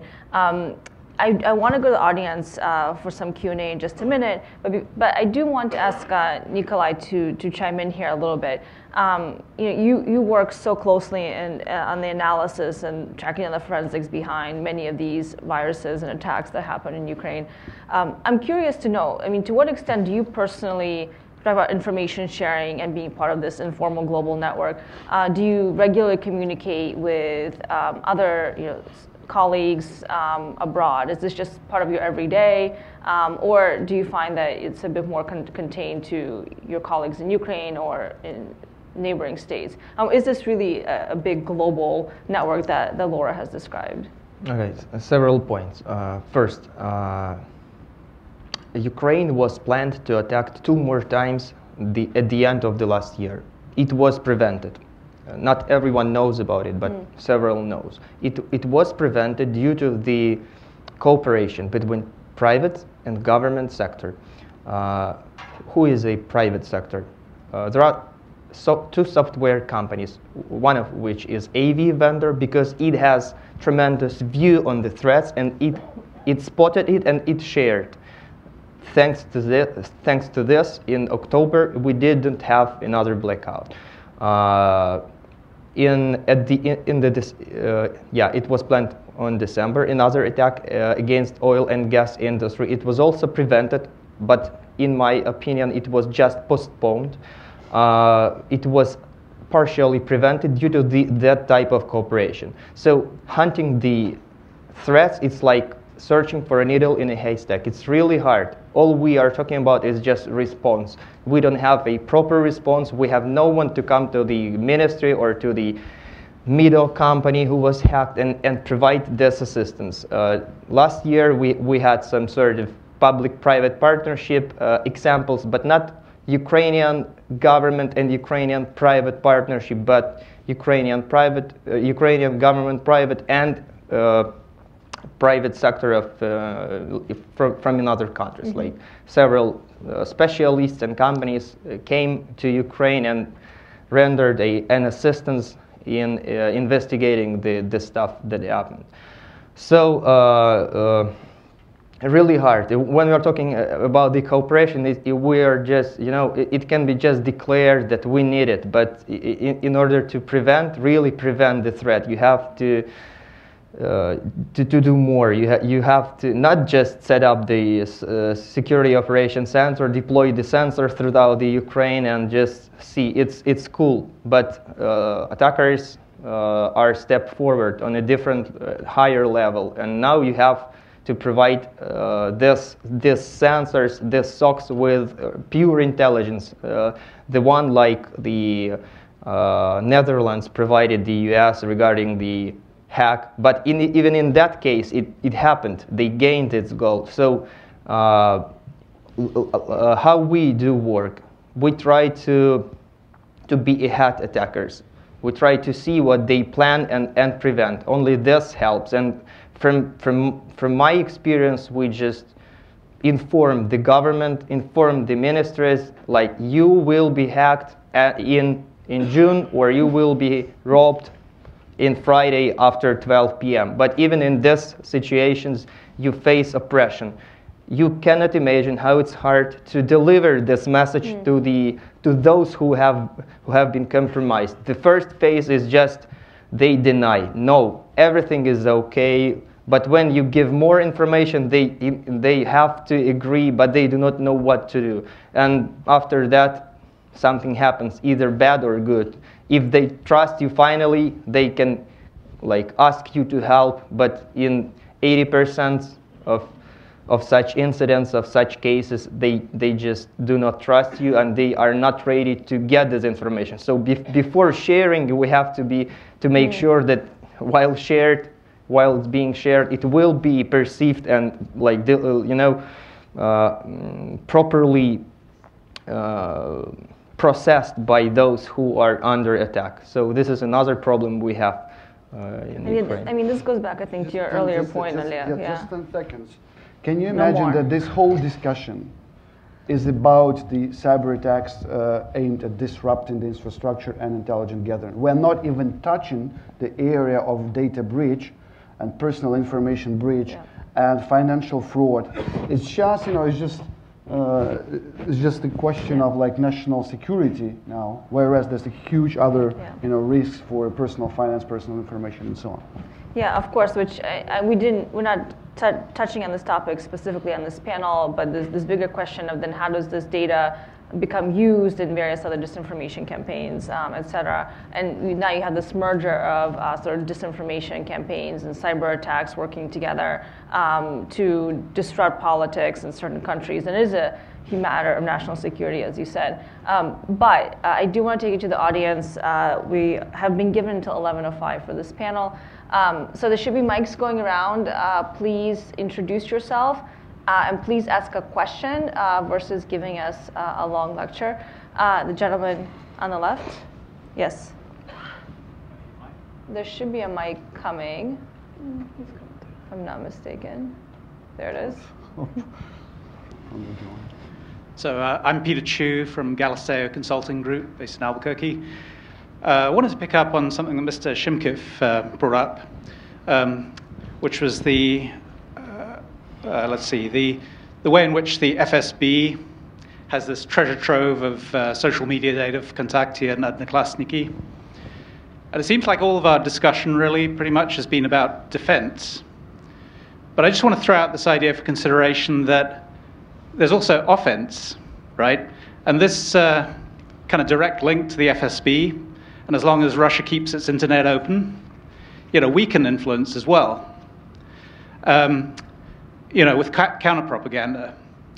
I personally, I'm speaking more as a private person here, but I have a blog. I blog in Russian and English, about half and half. And I fully realize that, if someone in Russia is reading my posts, or if they're public, the FSB could be reading them as well. And I think we need to have confidence in our own message as well with the counter-propaganda. I just want to throw that idea out and see what you think. think it's out of the topic. It is a bit out of the topic, but I think the general question of some sort of offensive strategy versus a defensive strategy, is this something that countries like Ukraine or the United States should be thinking about as we face increasing cyber attacks? I will be very brief because it's really kind of not the topic of the panel, but I believe that Ukraine can develop its cyber offensive capabilities very quickly and become one of the top 5, 10 countries with offensive cyber capabilities, provided there's enough cooperation, including the cooperation with United States. And that's a strategic, that's a matter of strategic importance, I would say. Laura, did you want to touch on this? Yeah, I think what this question highlights is, do we deal with the threat of influence operations, active measures, however you want to put that kind of category of psychological tools, into a direct opposition with other psychological tools? So counter-propaganda, for instance, is the term you use. And I think that puts us in a trap of not understanding why these tools are being used in the first place. And I think what this really highlights right now is kind of a cross-domain need to think about what Russia's trying to do. This isn't just about trying to influence you. It's trying to influence you in order to achieve a certain state goal, or in order to divert attention, or to create a false equivalency. But why is that being done? Is it in order to keep support for Nord Stream 2, the major energy lever that Russia has over Germany, in place? Is it to question corruption across every official in the Ukrainian government, for instance, so that it looks like no one is a good guy and no one can speak with authority? We have to dig under why these influence tools are being used to understand how to counter them. If we're talking about them being used for corruption, for example, to say, oh, there are no good guys, right?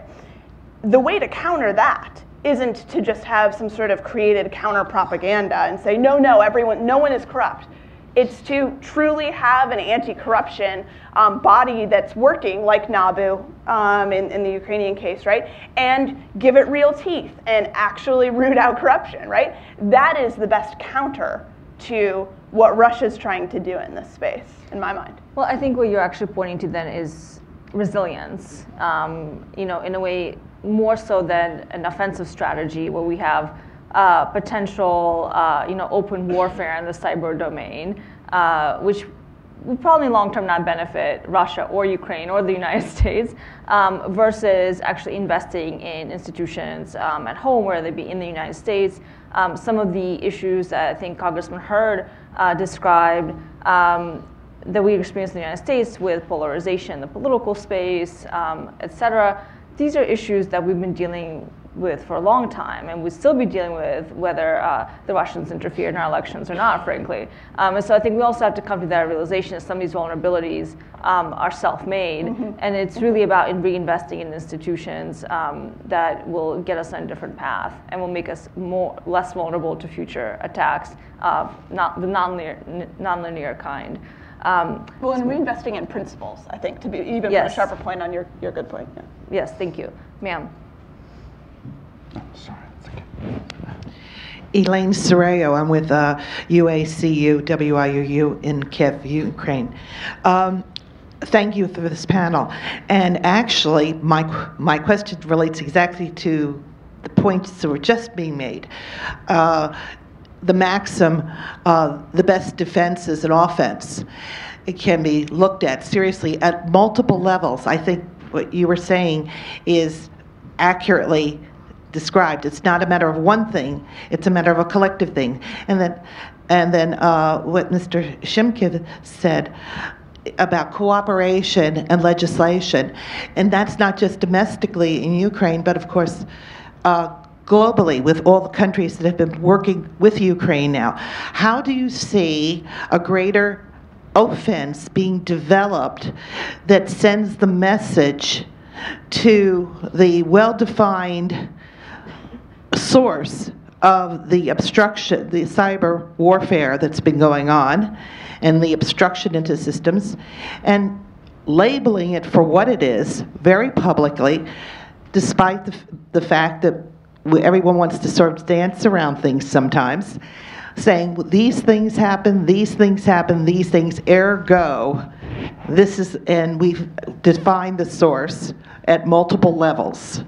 And with a global response, how do you think that sort of respect, how do you think that could be taken forward as an offense?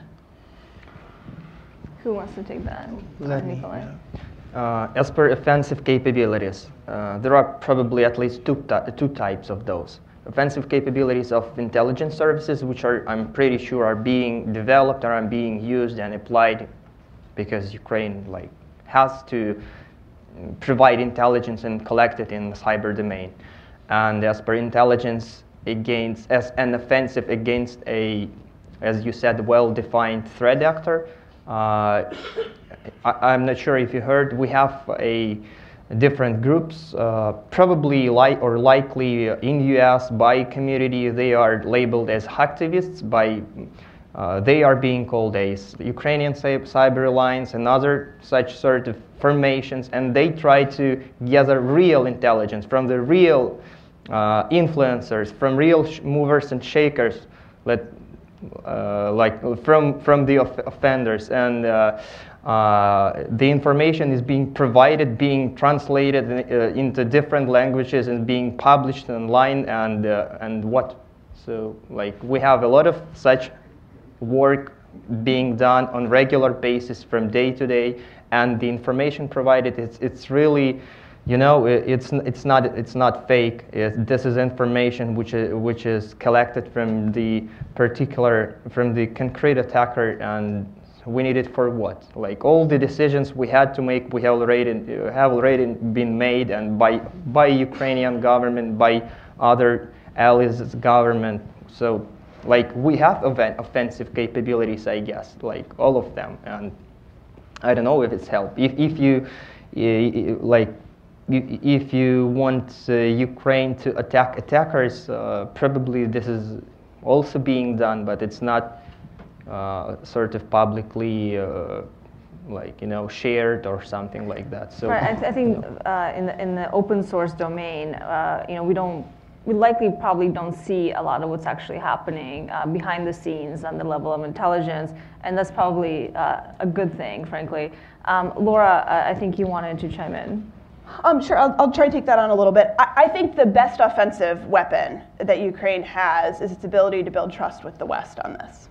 Whether it's talking about an incident to trusted partners in the international community so that cooperation can begin, to Mr. Shymkiv's point at the beginning, or whether it's rebuilding institutional trust domestically in Ukraine so that people in one government office don't doubt the intentions or sponsorship of someone in another government office. That is the great kind of fabric that weaves together liberal democracies at the end of the day, right? And Ukraine's 4 years into post-revolution. So this is so early, but I think steps that build trust between peers, as minor as that seems, is actually the basic building block that starts to get people to think about, is this news source trying to convince me of something that's not true? Or can I trust my government? Or should I go out and vote? Those are the sorts of building blocks that have enormous dividends.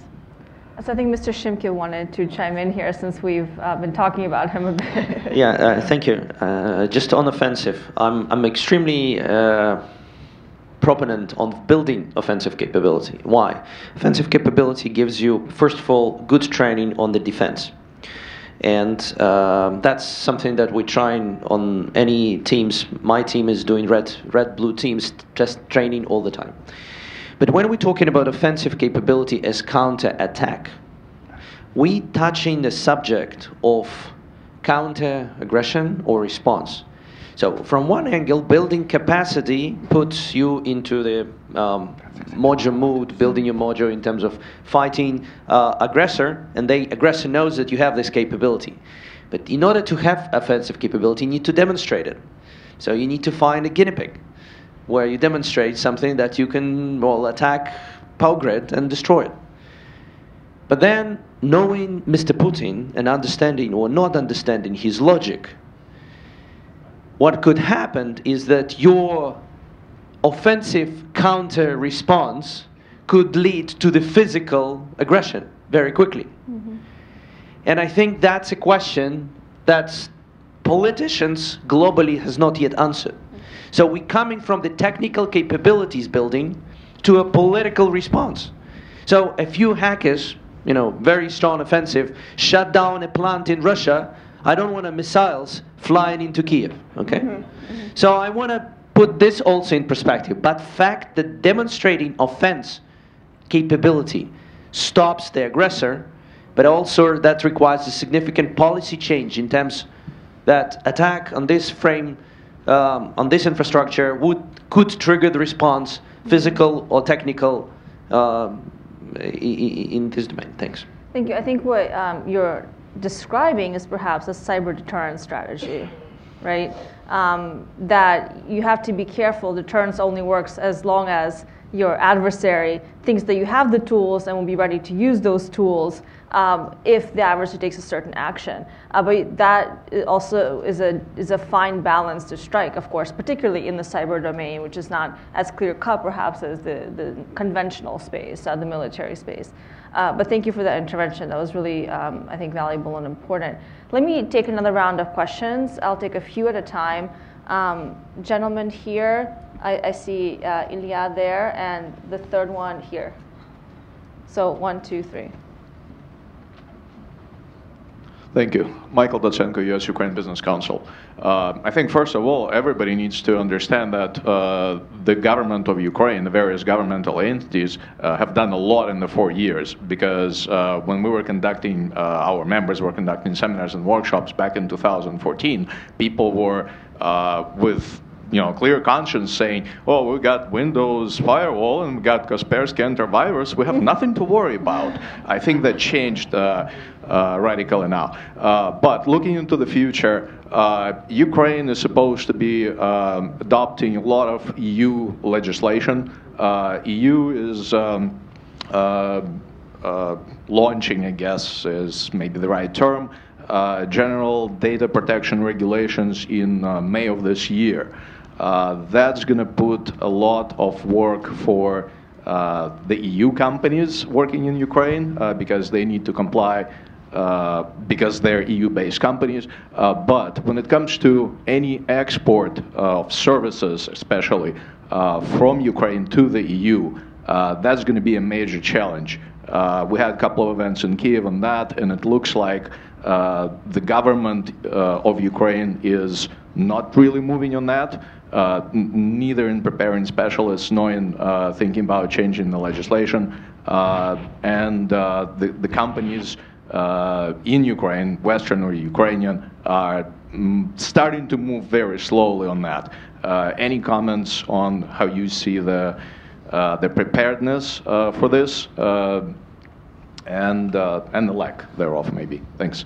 Thank you. And then Ilya Ponomaryov in the back.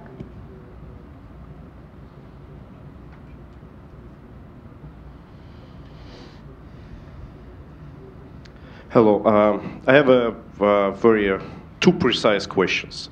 First of all, on Estonia attacks, everything was very well investigated up to the people who were actually orchestrating the attacks. On meddling with DNC servers, we also know pretty much, who all those cozy bears, whoever bears are, and up to the particular names. On the attacks on Ukrainian infrastructure, can you give the names of people who were behind them? First thing. And second thing, Dmytro was speaking about very important things in relation to all the social media and other pieces of Russian software, like Kaspersky, like 1S, like others who can potentially collect the information. I support the actions of Ukrainian government to block them. Very unfortunate for Russian business, but so that's the reality that we have to face. But to my observation in Ukraine, 80% of people continue to use them, and especially government officials continue to use messengers like Telegram, whatever. So what are the policies that are going to be enforced by Ukrainian government to stop this? Thank you. And last question, gentleman here.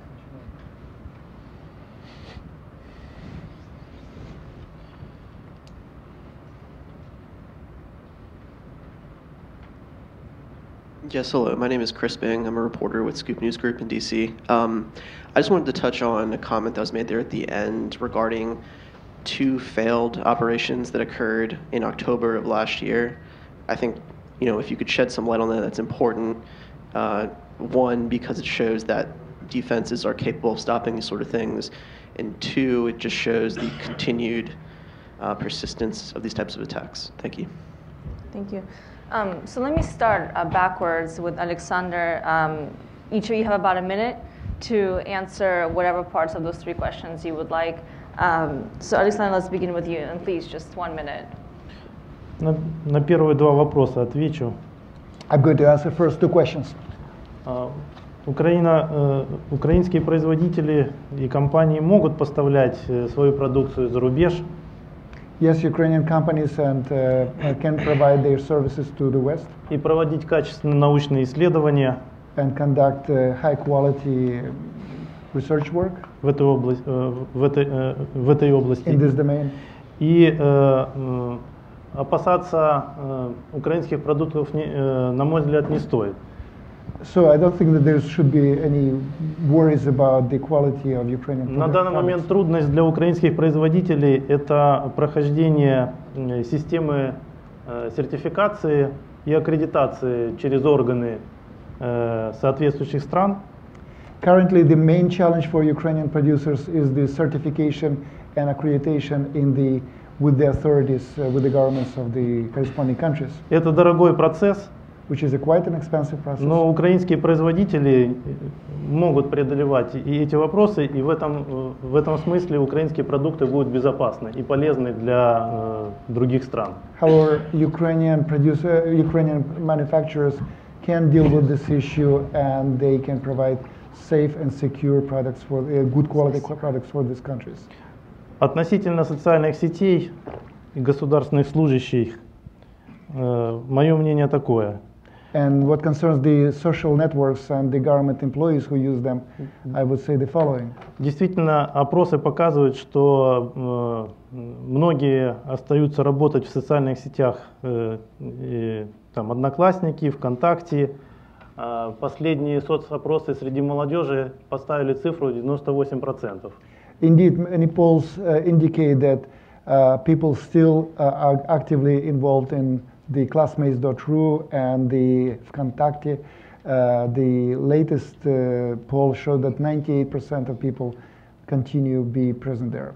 Основная стратегия здесь это должна быть информирование населения, работа с определенными группами населения.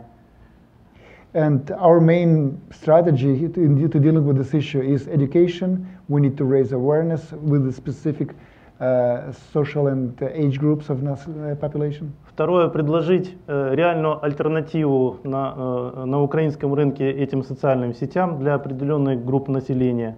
But the second response would be to offer to Ukrainians an alternative networks which would work for in Ukraine. Ну, а для государственных служащих это должно быть административное ограничение использования таких средств. And regarding government employees, it should be very simple ban on using such networks. Спасибо. Thank you. I think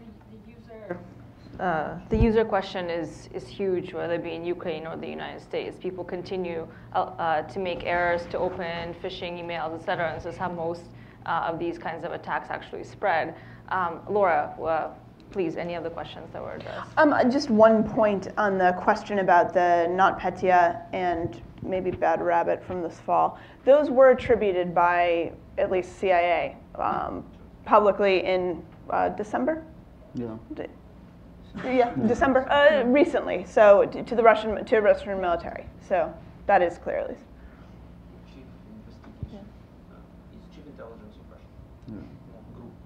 Yeah, GRU, the military intelligence, correct.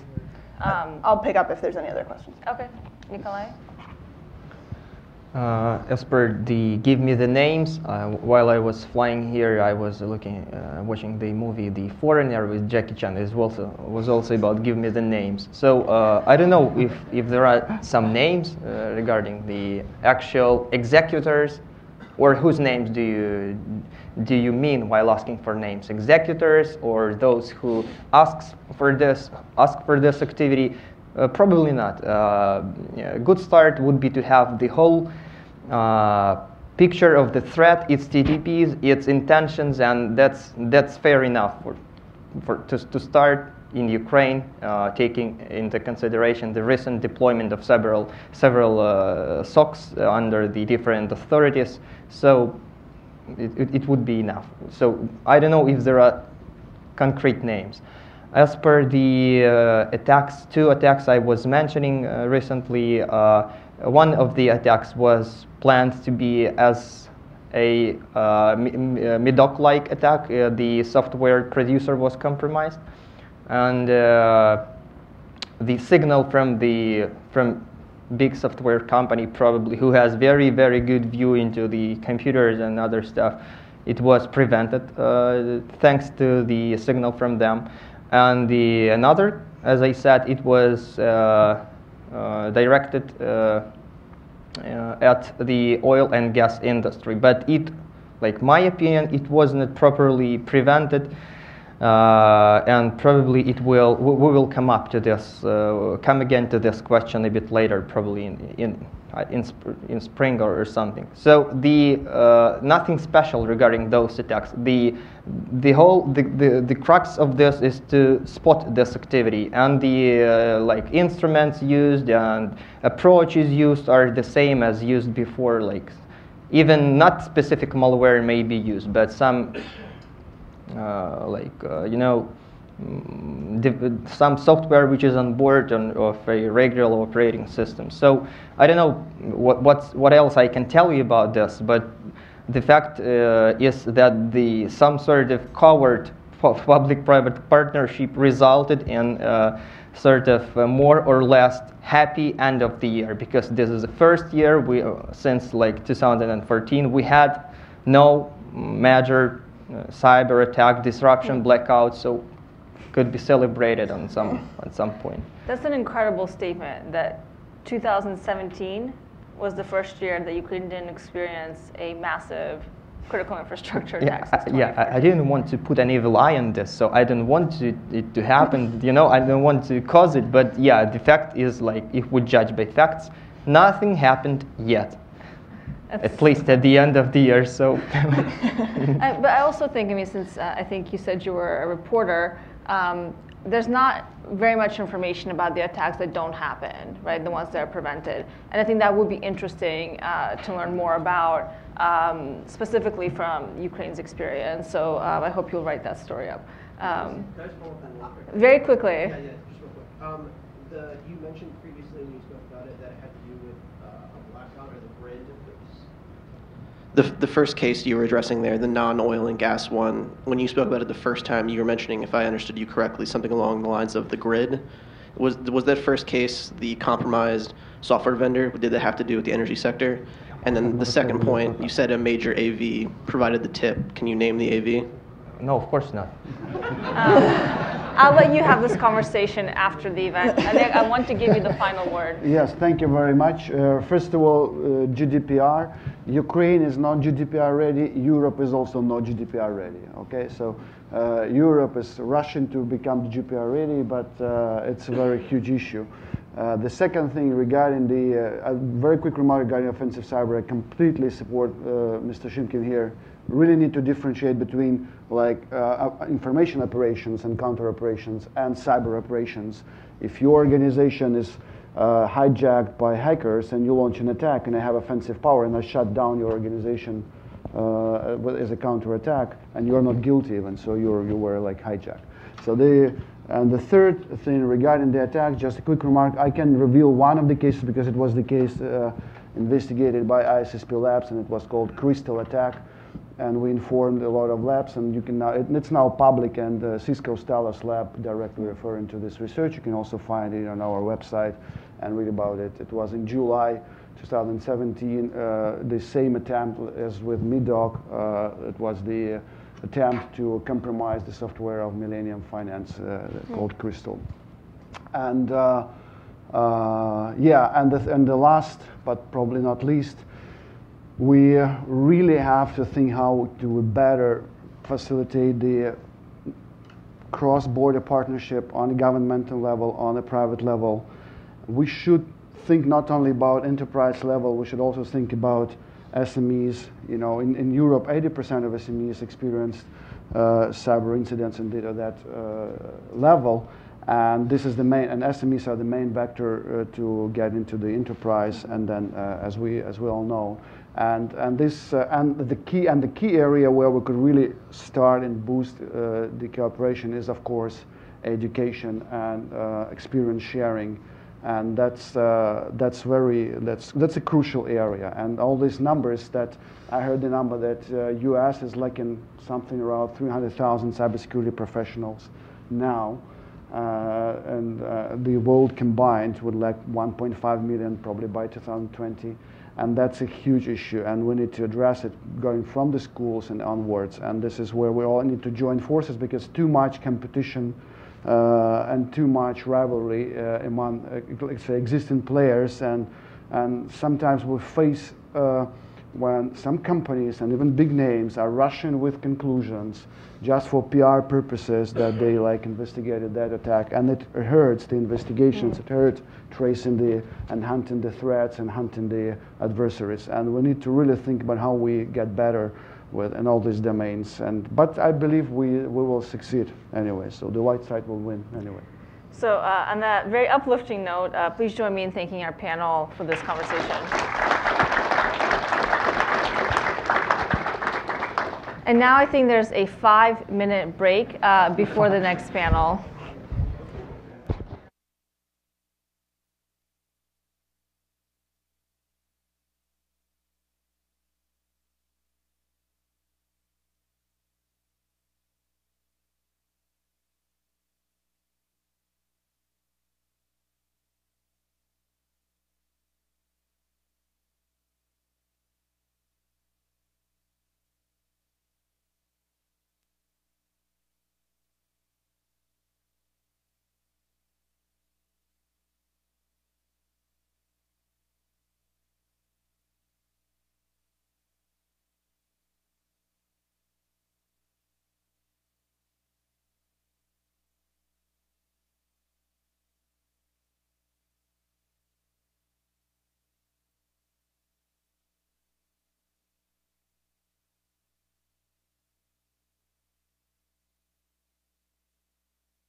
Good morning.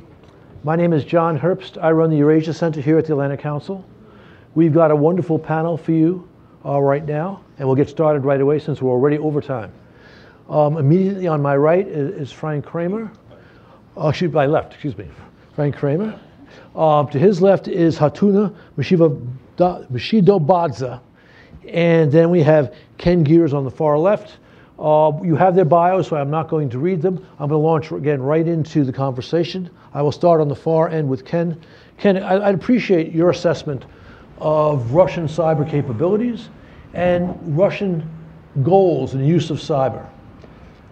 So I think the story, it begins a long time ago when, as they talked about a few minutes ago, one of the key words is attribution, because cyberspace is difficult to get your mind around, and attacks there can be quite subtle and indirect.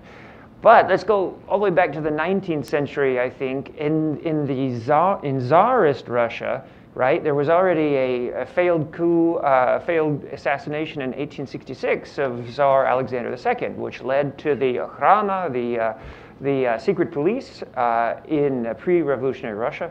And then when Lenin and Stalin take over in 1917, they never give up their nom de guerre, right? So remember that they're revolutionaries for their entire lives, and unfortunately in the Soviet Union, there was a sense in which part of Orwell's vision actually became reality.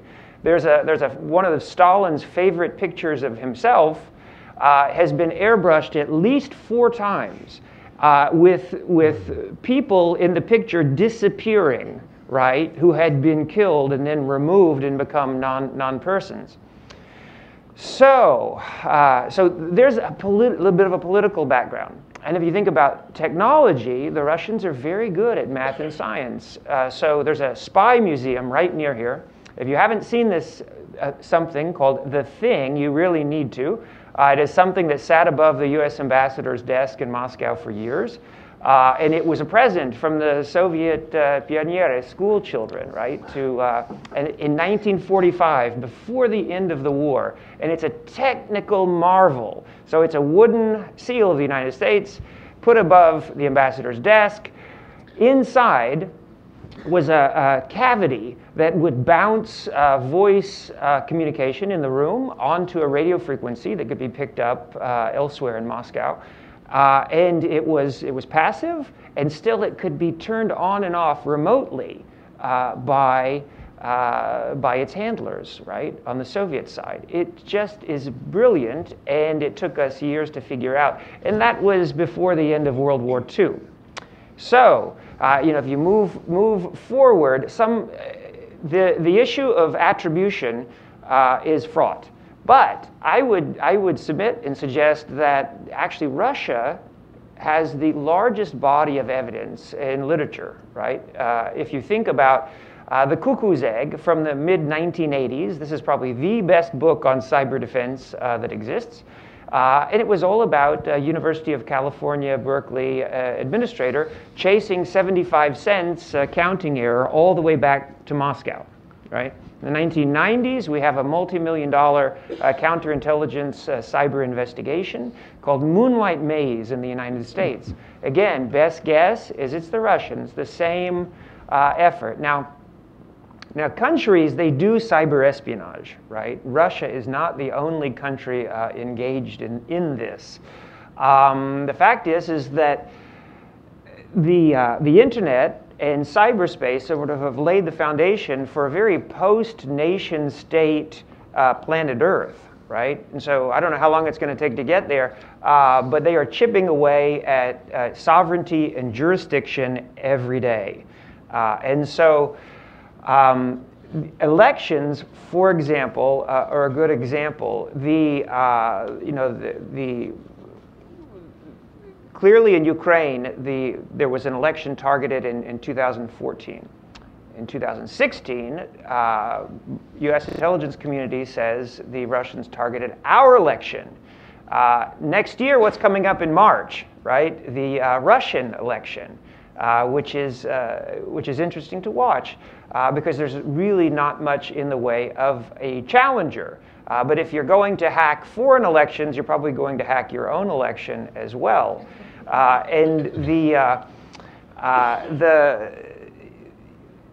if you look at even, everything is run by internal security trumps external security. And it's the reason that external intelligence operations happen in the first place, right? Is because ultimately you're wanting to protect your own political, your own financial, and your own security space. So I'm going to finish there and just suggest that Russia actually has the longest and most robust body of literature in this domain in terms of information operations and hacking as well. Okay, Ken, thank you. Atuna, you've been watching Russian operations for some time, both from the United States but also from Georgia. Your comments on how you see the danger. First of all, in order to just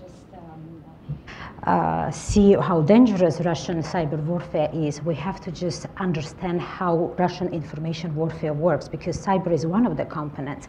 As, for example, intelligence, counterintelligence, maskurovka, deception, disinformation, trolls, RT, they are the part of the big information warfare doctrine, and cyber is one of the elements. So all of those elements have equal share on the strategy, and they work as an integrated system of systems. That's why they're so effective and so efficient. And this is how they implement this against countries, countries like Georgia, United States, and the other Western countries. Also, another very important component here is to underline is that Russia securitized the information warfare back in the mid-90s, and later it included the cyber warfare. And what is the securitization? Securitization is the concept when the country addresses cyber problems outside the normal means. There is not a technical or legal matters anymore, but an existential threat warranting extraordinary attention. And for example, in military, there was a military guy, Viktor Samsonov, in 1996, made an open statement. He was very vocal about this, that information warfare is existential and will be existential for the Russian government, because it gives a wide, and actually he compared it to its effectiveness and its importance to the weapons of mass destruction.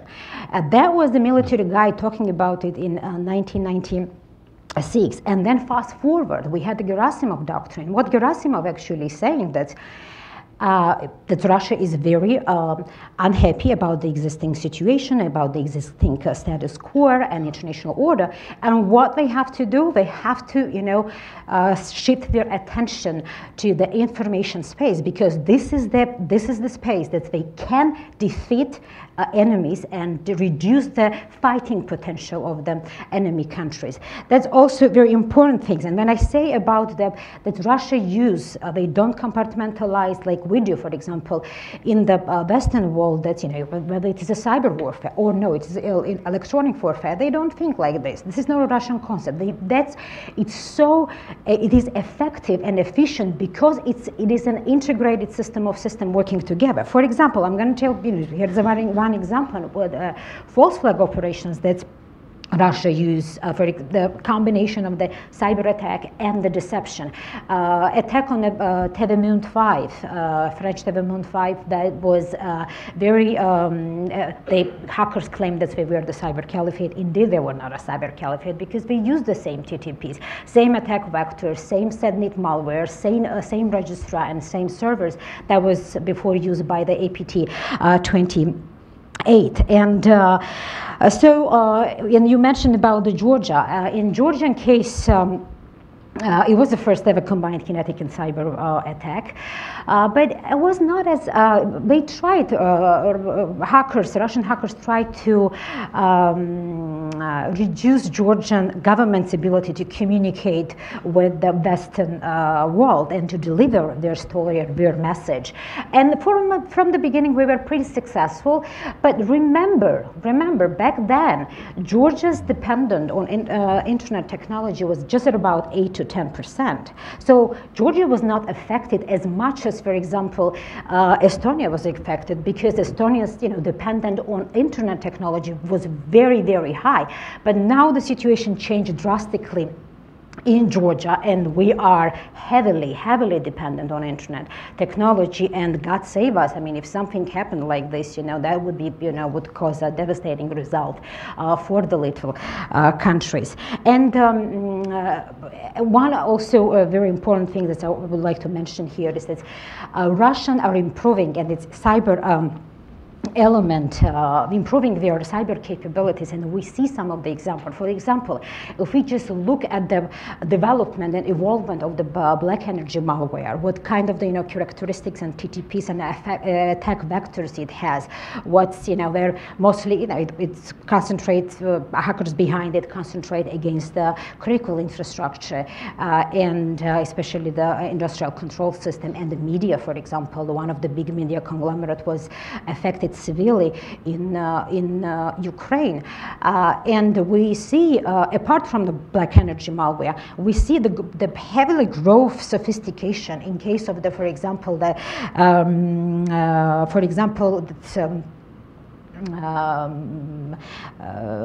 attack against the financial institutions, and that's very dangerous, because they are improving their skills, they are improving their capability. It is very hard to catch them. It is very hard to reverse engineer those attacks, and we should be really very have a very comprehensive strategy in order to counter those threats effectively and efficiently. And one more issue, then lastly, and I'm going to finish. For example, in the French elections, Russians tried to infiltrate En Marche, and Macron campaign was very smart about this. They actually looked at what happened in the United States, and they said, "It's going to happen in our system." And the Macron people hired a very smart guy who actually set up very simple but very effective strategy. And as we've seen, Russians haven't been able to affect the French election, because Macron leak was, it didn't contain any important information. This guy actually, who set up the fake credential systems, and even there was also the information on various media that they use the parallel system. So we have to be very smart in future in this respect, and especially during the election period, we have to just kind of have very comprehensive and counter strategy to fight such threats, because they're after, not only after the political systems, they're after business communities and critical infrastructures in general. Thank you. Very interesting. Frank, you had a senior position at the Pentagon. You're used to looking at things from 30,000 feet. Your sense of the strategic danger to the United States of Russian capabilities, and what the United States and others in the West should be doing about it. Thanks. I want to build on what my colleagues already said, and also what's been said by the opening keynote and the panel we already heard. I think it's clear enough, 30,000 feet or 50,000 feet, that this derives, if you will, from a worldview by the Russian government. It's an anti-Western worldview. It derives historically, it's an integrated approach, and it includes a variety of things. So it's a challenge not only to the U.S. but also to allies, and also not only to governments but also to the private sector. And we heard all that in the first panel, and as was just spoken about. It's integrated in that it involves cyber as part of an overall hybrid strategy, if you will, which includes low-level use of force, which includes economic and political subversion, which includes information operations, which includes actual cyber attacks, as we've heard about with respect to Ukraine. There's a potential for use of force in what you might call high-end conflicts. The West, if you will, NATO, has put forces into the Baltic countries. We have those countries have a tripwire conventional force. They also have a great big cyber hole, so to speak, in that they would not be able to meet a Russian attack. So there's a full spectrum set of issues. And then, of course, as we've heard very much here with respect to the 2016 election and the like, there's a challenge to the functioning of democracy. So the question is, what do you do about it? A lot of points were made. What I'd like to do is hopefully crystallize some of those points, and then we can talk about them with the audience and with each other. Again, as I said, the targets, if you will, are not only the US government, it's also allies and partners. It's also the private sector, so you have to think about dealing with all of those. You have to have a domestic response, you have to have a response with allies, you have to include the private sector. So the first thing one might think about is what's the structure or structures that one is going to use. In the DoD, we always create what are called joint task forces, fusion centers in the intelligence community, bringing multiple entities together that have different capabilities. In the UK, they recently created what is called the National Cybersecurity Center. And they are the front face of cyber sets of issues. They have backup from their NSA GCHQ. They involve the DoD and the like. They involve law enforcement capabilities. It brings together a number of things. We don't have that yet in the United States. So how to create a structure that involves, if you will, Department of Homeland Security, Department of Defense, intelligence community, law enforcement, FBI. We need to think about that, and then there needs to be one internationally. The second is, broadly speaking, what are the approaches? So I would say that there are basically three things one needs to think about. They were all talked about in the first panel. One is you really need to raise costs to the adversary. You can do that by offense. I'll talk about what I mean by offense, and you can do that by defense and resilience, and you need to include the appropriate entities again. So it can't just be government, it has to be private sector. It can't be just US, it has to be allies and partners. When you talk about raising cost through offense, it's not just cyber hackback, although I'm a big fan of that, and I'll tell you what I mean by that. But certainly want to be thinking about non-cyber methods, first and foremost, perhaps. Legal methods, law enforcement methods, sanctions. So, for example, you could change the laws and expand the availability of legal sanctions. You might make a greater use of forfeiture. You might freeze assets and the like. You might do multinational sanctions for cyber. When the U.S. put the sanctions on in December, it was U.S. only. It would have been better, in my opinion, if we had included the EU and the like. It might have been hard to do, but at least could have tried. With respect to cyber, I already said I'm a fan of hackback. I'm going to get beaten up for that. What I really mean by that is a very limited and appropriate use of active defense. I mentioned the UK National Cybersecurity Center. They just put out a report, and I mean just put out a report on active defense. It's about 65 pages long, and they talk about what they've done. It's a useful primer to understand what can be done, and it's both, you might underscore the defense part as much as the active part. So there are a number of things that can be done by governments, for example, blocking the wrong kinds of malware, the wrong kinds of botnets and the like. Reaching out and knowing what's going on so that you can figure out what you do need to block, and helping the private sector, working with the private sector to create a cleaner environment. There are a number of technical capabilities, some of which were discussed this morning. I won't go into the specifics, but the point simply be you can create a cleaner network, and the government can help you do that. The so-called internet service providers, see their networks. We should engage them a great deal to try and figure out. There's a lot of conversation, of course, about engaging the platform companies. Same thing, how to do that. In Europe, the European Union has a public-private partnership with respect to online hate speech. And basically, the platform companies have agreed to take down hate speech when notified. Germany even has passed a law saying you have to do it very quickly or is subject to sanctions. Might take that approach and apply it to other aspects of cyber attacks. You can raise the cost with respect to defense. We've talked about greater resilience. The key thing, I think, is critical infrastructures, which would include elections. Transparency would be a very good thing. There is proposal by Senator McCain, Senator Klobuchar, and Senator Warner, I believe, Mark Warner, called the Honest Ads Act, transparency.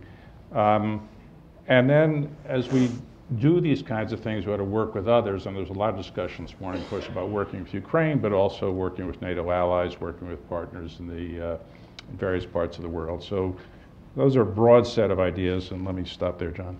Okay, thank you. There's I would say, a misunderstanding in much of the international community regarding the effectiveness of overall Russian foreign policy, as if Putin is an absolute wizard at achieving his objectives. I think this same understanding or misunderstanding may also apply to Russian cyber capabilities. Hatuna mentioned that Macron and his team in the French election did a very effective job at blocking Kremlin cyber operations.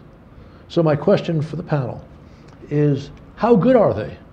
And how difficult would it be for us to actually thwart them if we pay the right amount of attention? They are pretty good and pretty effective, because once again it goes to my point when I mentioned that they securitize it. We don't. We're still thinking about this. What should be, cyber warfare? Should we call it cyber warfare? Should we call it an active defense, passive defense? I mean, we are just kind of discussing about the terminology, and should we, mention this? Should we want? We just don't. They have the very straightforward strategy, and they are implementing it, and they are using a different proxies, and they are using very effectively not only the cyber elements, but also and they understand very well the power of the social media. After that, there was a couple of very high-level statements after the Arab Spring. And the first ever massive demonstrations, if you remember in 2011 and 12, Duma and presidential election, that was the first ever massive demonstration against Putin's regime organized through Runet. Runet was becoming the Fifi state. And after that, they squeezed the freedom on the Runet. And now, if you are the very famous online voice and you have 3,000 hits in a day, you have to be registered, because Roskomnadzor will blacklist or blocklist you. I mean, and they adopted a couple of laws and regulations. I mean, it's impossible to, and on top of this, we know how they treat their opponents and opposition, leaders in general. But we just only talk about the role of the GRU, the leading role of the GRU in this respect, and the FSB. But we're discounting the role of the SVR, the foreign intelligence, because foreign intelligence, and when I mentioned the social media, foreign intelligence, SVR was thinking in 2012 and 13, and I do the research on the Runet over a decade, and everybody with some kind of technical ability and skills could have found those kind of information on the Runet, if you know how to browse and how to just collect all of those information through OSINT tools and SIBIN tools. So SVR was thinking, was implementing the project of how to influence the mindset of the masses on the social media, and how to form the opinion on the social media. And it was it contained 3 major phases, and the first phase was called dispute. That was actually the research phase. They were researching the formation of the online communities. And then, a second phase was called Storm 12. That was about the organization of those communities. And the third phase was the implementation phase. That actually was about how to spread disinformation and propaganda through pre-registered accounts, their automated bot system. And they tested it on their social media platforms. And in 2013 and 14, they were testing it on the Western social media platforms. And we've seen this kind of examples, how effectively and efficiently they used the Twitter platform. For example, there were accounts that were tweeting over 2,000, 3,000 tweets during 24 hours. I mean, it is That was the, that is the one of the examples. So yes, they understand it, and if we paid attention, if we really paid attention what the Russians were doing, we could have avoided this. We need to pay attention. We need to do the research. We need the, cyber intelligence personnel, not only, people who have the policy understanding and have a technical ability. We could have avoided this. So as we know over the past year, the West certainly has its vulnerabilities, right, to attack and surprise attack. But authoritarian regimes also, they have a real difficulty, I think, sometimes bridging tactics and strategy. A good example is when Stalin met Roosevelt and Churchill at the end of World War II, he almost certainly knew more about Western nuclear projects than did the Western leaders, right? Because the Russians were so good at espionage and stealing information.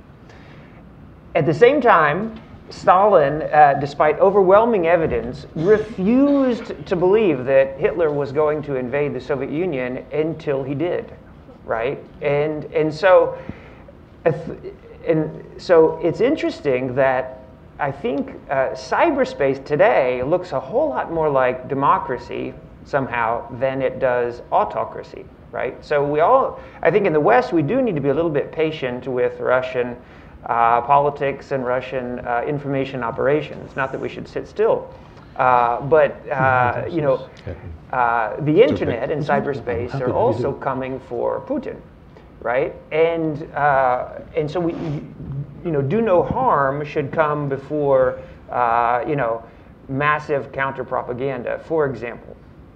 But I think that as we move forward, we have to realize, here's another example. In Ukraine, there have been so many cyber attacks and so much more damaging than, say, in Estonia. That's true. But that pales in comparison to the over 10,000 humans dead in eastern Ukraine and a nation invaded and over 1 million people displaced from Donbass, for example. That's much bigger and that's much more important. And that speaks to how serious the game is from Moscow's perspective, right? When you invade other countries and when you kill this many people, it's very serious when the threat perspective, the threat perception from the Kremlin. Thank you. So I think what I would say is the Russians aren't 10 feet tall. They're technically very good in cyber, there's no question about that, and they have multiple organizations that are sometimes in competition with one another, and they engage criminal organizations. One of the big problems is, as was alluded to, is that it's only recently that we've paid substantial attention to these sets of issues. Russia in general, for example, until about 2014, Crimea and the like. There are a lot of vulnerabilities that were built up because of the way the internet came about, and people are only starting now to try to sort those out. So there's a high degree of openness, a lack of education, a lack of sufficient technical personnel, all of which have been discussed. On the other hand, the West has not collapsed, and there have been a lot of activities undertaken in response to what the Russians have done, including here in the United States, including in Ukraine, including in other places. It's early days. And the West in general and the United States are resilient societies.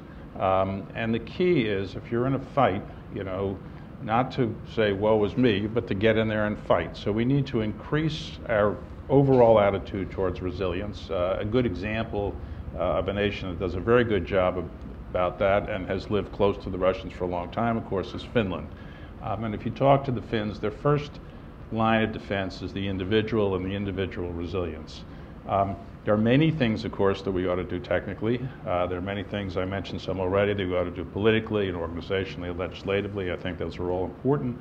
But we need to remember that we have a lot of things going on our side.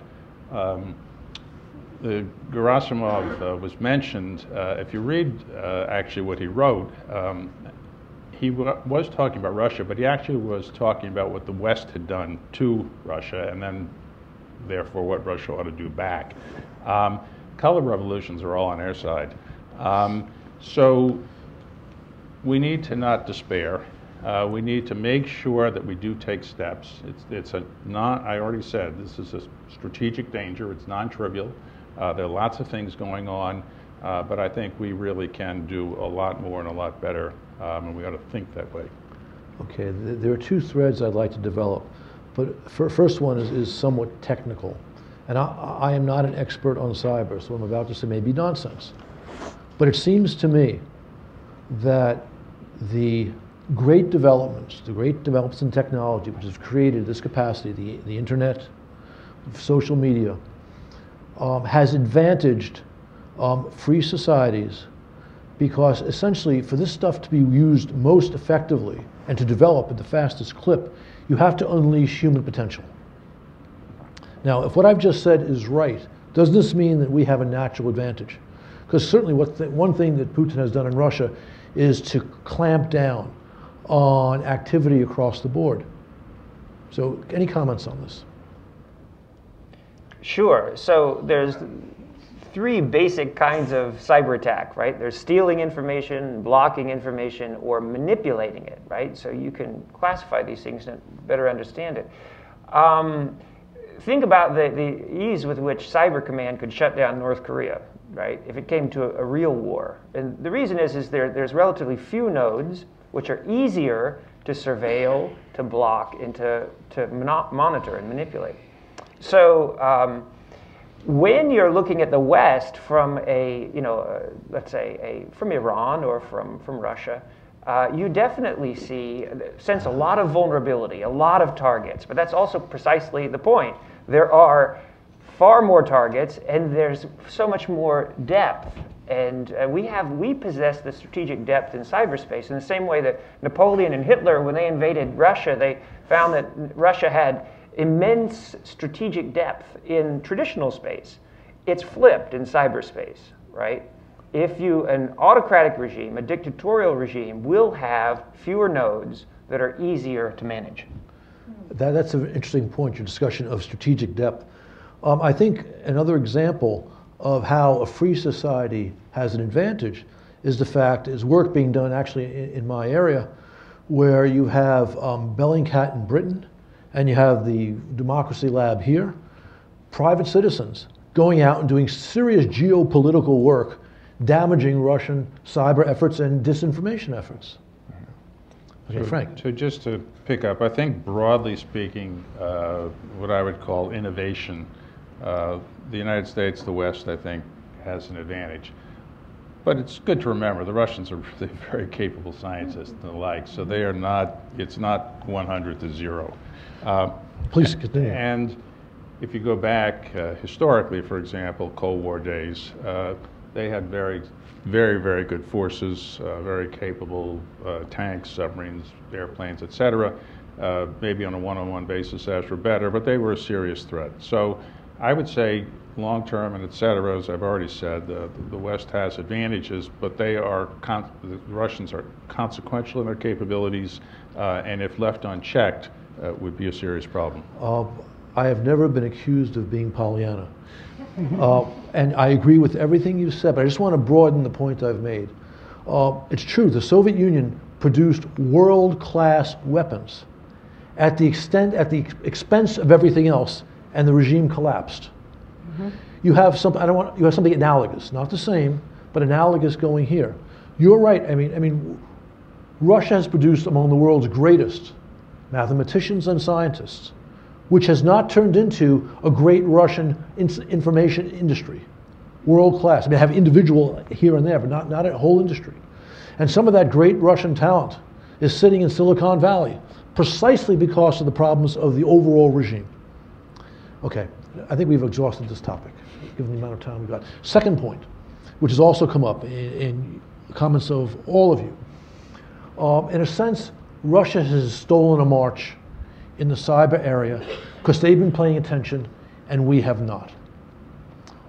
Why do you think, for example, when they launched that attack in Estonia in the summer of 2007, over 10 years ago, we did not label it as such and recognize this was not the start of something, this was something we had to respond to? I mean, first of all, because West is a very legalistic, we use the legalistic approach. We're a legalistic society, but in Russia, we just don't. We do things and we don't care. And I mentioned the concept of the securitization. That's this technical and legal matter, and that doesn't matter because. And in case of the Estonia, it was a very important point because Nashi group, one of the Kremlin's youth group, was heavily involved in this. And Nashi commissar back then, Goloskokov, made a statement to Financial Times, and he said that he and his comrades were behind it, and we will do this again for the Rodina, for the motherland. They were very vocal about this because they're not afraid of, because there is no consequences, and they are testing us so many over the decade now. They are testing us, and they do everything. We get away with everything. And then there was Georgia. And, it was the first combining kinetic and cyber attack. And we had an evidence that, hackers used the infrastructure that's before was used by the Russian business network. Russian business network, criminal organization. They were involved in sort of, terrible activities, child pornography, botnets, DDoS attack. By the way, Russian business network was in 2007 the internet service providers. And the principals of those, RBN were the former FSB officers. And after that, when it happened in Georgia, we started to talk again. Were the Russians behind it? How can you prove it? How we don't have enough evidence. This is our, mistake because we are too legalistic. They do whatever they want to do, and then we analyze here. Do you have 100% proof? No, maybe I don't have 100% proof, but I have a 99% proof, and I have all the dots, and I am able and willing to connect those dots. And I think that we have to move to this direction.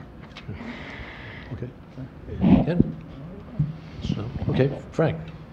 So I think one of the things to be said is it's the Winston Churchill quote that everyone uses. The U.S. will do the right thing after it tries everything else. So we were working slowly. The United States, as a government, started to really work cyber in the 90s. I think it was until 2010 approximately that the decision was made to create Cyber Command, but approximately then. So it was a pattern. Estonia, what happened in Estonia was not a good thing, but it wasn't actually a total disaster. It was an attack. It affected the country, of course. There was a response, actually, mostly by the private sector that came in, the certs and the like. And it started to be a wake-up call. Georgia had lots of other issues going on, as many people can remember.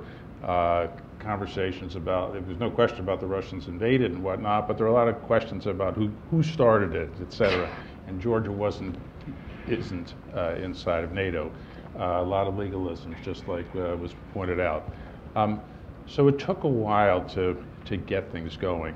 And then again, this public-private distinction. What role do you ask the ISPs to play? You have the Computer Fraud Act and other acts out there that limit companies in the United States in different ways. They're limited in Europe. Privacy issues and the like. The data regimes were mentioned earlier. So we still haven't organized ourselves in a way to optimally respond. I think a lot of that is ongoing. Just by way of example, I would hardly say that Facebook has acted perfectly, but there's a lot of attempt by the senior executives of Facebook to try and figure this out. There's a lot of pushing by governments to say you need to do more. The atmosphere with respect to how Silicon Valley is being treated has changed, as many people have said, from about a year ago to now. Congressional hearings and the like. I mentioned already the German laws about takedown with respect to hate speech.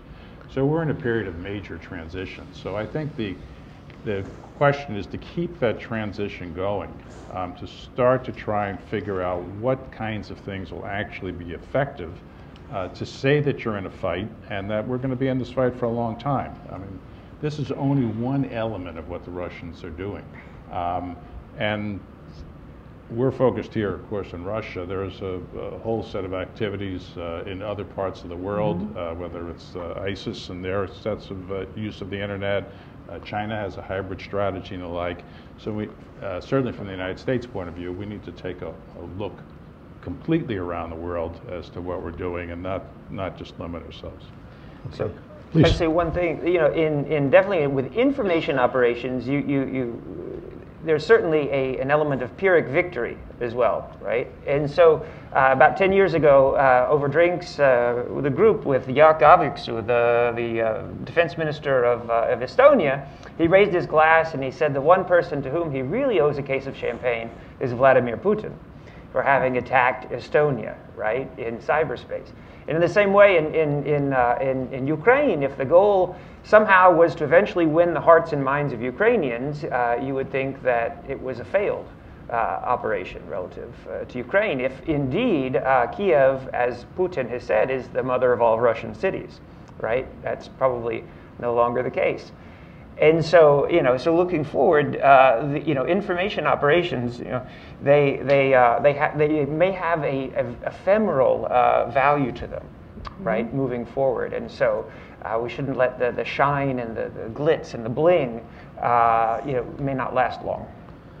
I mean, Ken mentioned about the information operation, and by the way, as I mentioned, that's this is a broader concept, but in 2017, Shoigu, Minister of Defense of Russia, made a statement that information operation troops, so-called, you know, in military scientific units, were created on the warfighting structure. And was also very important, he made a statement that we will be more effective than we used to have during the Soviet times.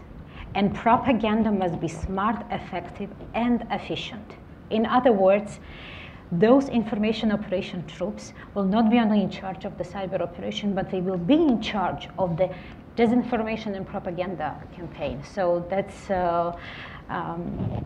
actually very important aspect that should be taken into account, and they are developing their capabilities. But at the same time, what is very, very important, that there is a big clash between the different agencies. Who's going to be the leading player there in Russia?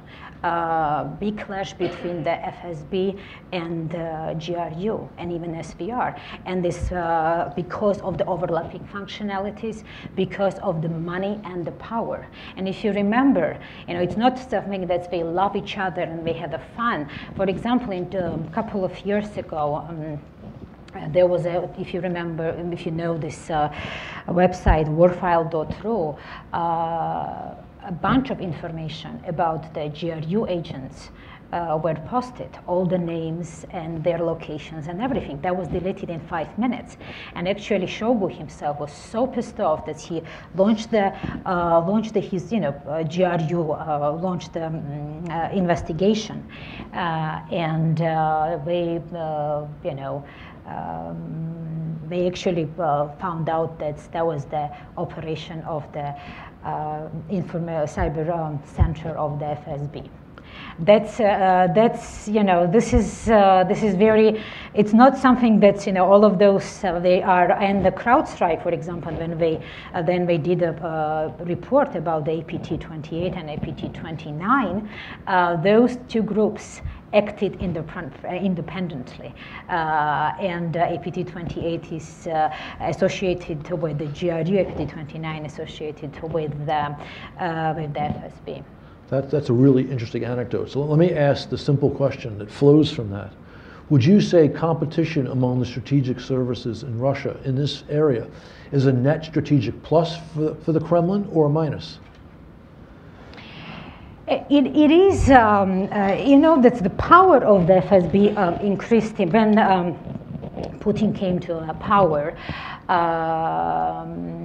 FAPSI, there was a FAPSI organization that's a major, the disorganized from FAPSI, and the major function of the FAPSI went to under the FSB, and some function went to FSO and GRU, etc., etc. But I mean, FSB's role increased immensely, and And now, as we see, there is a lot of rivalries. I think it's simply, I mean, it's a corrupt country. It's a unique nexus of government and business and crime, and they just fight for the power. They just fight for the money, and that's what's going on, you know. And we've seen this. For example, the head of the Center of Information Security, the Kuchayev and Mikhailov, were arrested, and there was lots of things going on inside Russia. So I mean, it's not that, you know, there is such a great relationship and collaboration and cooperation among those agencies. And it's not only between the GRU and FSB; it's also SVR, FSO, and. No, it's not easy swimming in a pool of sharks. I think that's the exactly. Okay, questions? Okay, right here first. You should have a. Yes, microphone is coming. And please identify yourself, Nadia. I want a comment and a question. I want to thank this panel. And frankly, I think perhaps this panel should have been first. Oh. Because you cannot, in my view, or maybe that's my question, how can you understand the problem that we are confronted in this cyber warfare if we don't really understand that this is not the beginning of what's been happening, but is only the latest tool in the tool chest?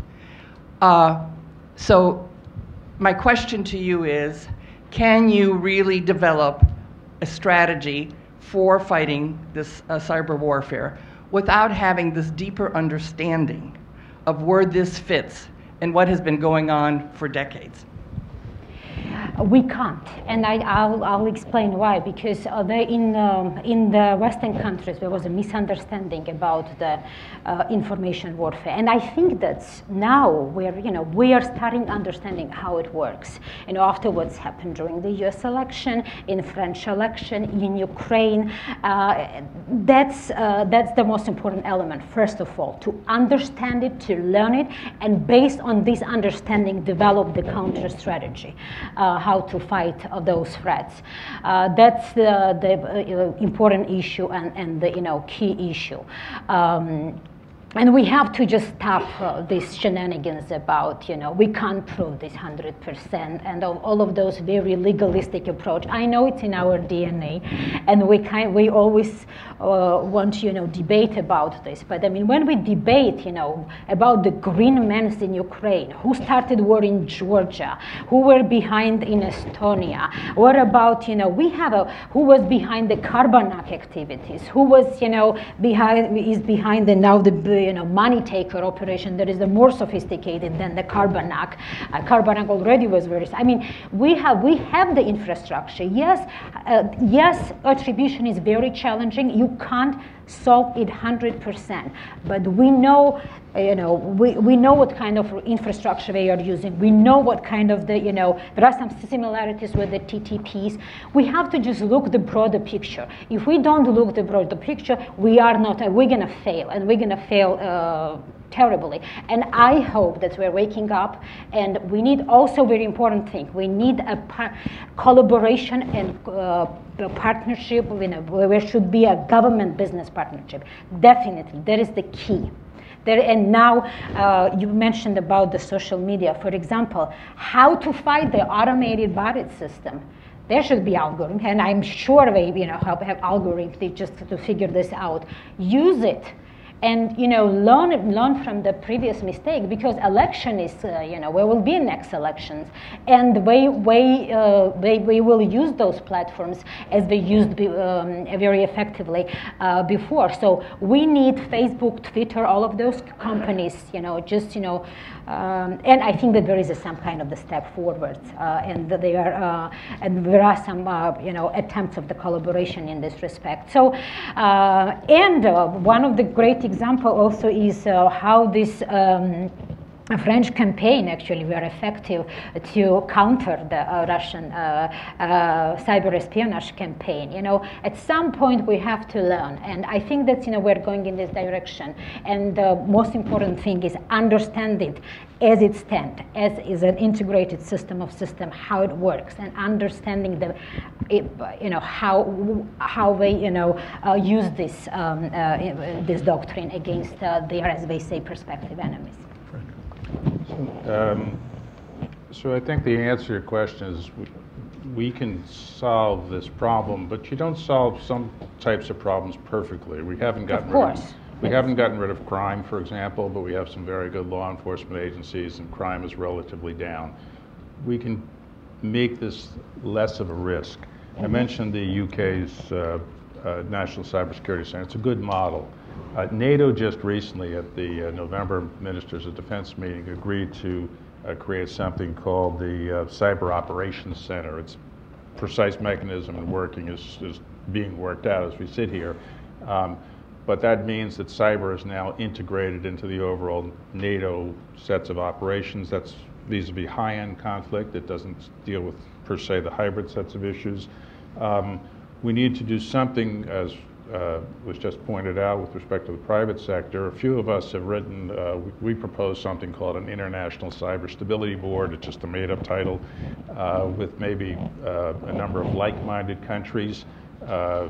And the countries might be at the center, but then you would integrate appropriate private sector companies, ISPs, depending on what you're focused on, could be the grid companies, could be others. But it would be an international model that would be able to work on sets of issues like botnets or various other kinds of questions. We'll see whether or not this ever gets picked up by governments and the like, but it's an idea, not the only idea out there. So I think the key point is to keep moving forward. If we stayed where we are, I would say quite unsatisfactory. But I would also say we've taken some steps in the right direction. But there's so many vulnerabilities out there that has been pointed out that we need to take a lot more steps. Okay. Question over here. Thank you. Andrei Bazyuk, Fulbright Fellow, American University. We are now talking a lot about operational activities of Russia, what they did, what they are doing, but political landscape and cyber security policy are not in the vision of this group. I just need to mention that last year Russia blocked adoption of report by first committee of General Assembly, general group of governmental experts on international security with related ICT usage. And at the same time, Russia very actively promote own concept in platform like Commonwealth of Independent States, BRICS, Shanghai Organization for Cooperation, negotiation on cybersecurity, information security fields. So my question is about collective responses and cyber alliances. What, for example, United States could propose for alliance and for partners like Ukraine in building cyber alliances and common defense, collective defense for threats by Russia. Thank you. So the nature of the internet and computer code and applications and what's called the network stack, it's all very international, right? It's its own language, and it crosses borders like nothing we've ever seen. So what that means is that cybersecurity is fundamentally an international problem and requires an international solution, right? So you're stuck within your own jurisdiction and sovereignty, but cyberspace covers the whole globe, and really you can move about at will. When computers are connected, usually you can move between them. So, and that includes good things and bad, right? So the best places to look for progress on cybersecurity are NATO and the EU, because those are the strongest political and military alliances we have. And so where else you're going to see it? So there's the Shanghai Cooperation Organization, right, which is Russia, China, India plus. And they've got a number of things that they've done as well. But fundamentally, alliances are a lot about getting on the same page philosophically and from perception of a threat, right? So there's no doubt that other nations with similar politics will have some strategies, right, forward. But you will not see anywhere progress like you will in NATO and the EU, and they are working ever more closely on cybersecurity because they understand that there's a military and a political relationship, right? You have to work with academics and business space as well because that's where the engine is operating. So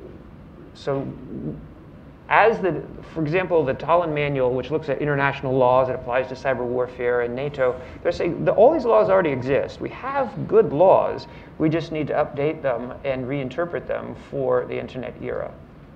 Okay, right here.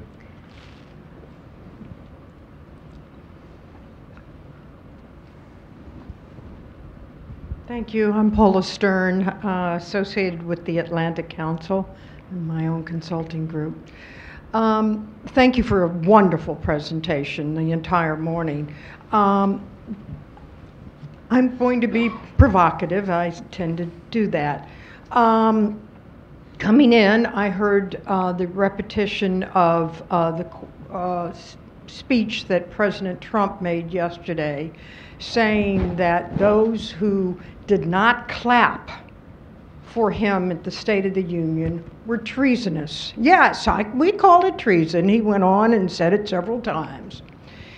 I want to discuss this issue, ask y'all to discuss this issue about trust among our population and how corrosive this topic we've talked about when weaponized, can corrode trust among each other. We have not talked, and I'd like you to talk about what legislation is going forward and will be passed and put in place in time for the 2018 election. We had our law enforcement officers, institutions, and our intelligence institutions telling us about interference in the U.S. election. I know this is about Ukraine, but this is a bigger subject. And the Ukraine legislation that's been introduced, I think that's wonderful, it's important. I'd like you to address, however, what we are doing within the United States, not just at the defensive levels in cyber invasion, but at the national level when it comes to our community that's going to be voting in 2018. Okay. Anyone want to take that on? Oh. So it's a hard topic, Paula, but I would, Ken started with some history, so I'm going to refer back. So I wasn't quite there, I'm not quite that old, but when Washington was president, Jefferson spent a lot of... the same age, please. Well, not you, but Jefferson spent a lot of time, even while he was the Secretary of State, undercutting him. And in the worst, in a very serious way. And when Lincoln was president, there was a movement to try to move him out before his second term. We have had very, very substantial fights in the United States, multiple times. And obviously that kind of use of that language, rises to a similar level. So this isn't the first time we've been in a set of circumstances where different parts of the population strongly don't agree with one another, and the Civil War was an example, obviously. We just need, I think, to move it forward. Now, with respect to legislation, there are a number of legislative proposals up on the Hill, and the one I particularly like, or the overall approach I particularly like, is the one I mentioned with respect to being sponsored by Senator McCain and also across the aisle. And that's, I think it's called the Honest Ads Act, but it's basically a requirement to have transparency, online transparency with respect to where these various kinds of activities come from. And I would particularly say that what we need to distinguish is between Americans fighting with one another, which is, if you will, enshrined in the Constitution by the First Amendment. Justice Brandeis and others talking about, you know, I don't agree with you, but I'd fight to the death to ensure your ability to speak and dissent. And foreigners. We have limits on the ability of foreigners to engage in electoral activities. They're totally barred, for example, with respect to contributions. We need to take a look at, without impacting inappropriately in any way on the First Amendment, we need to take a look at what limitations in the context of cyber, which is a relatively new mechanism, might be put on foreign engagement.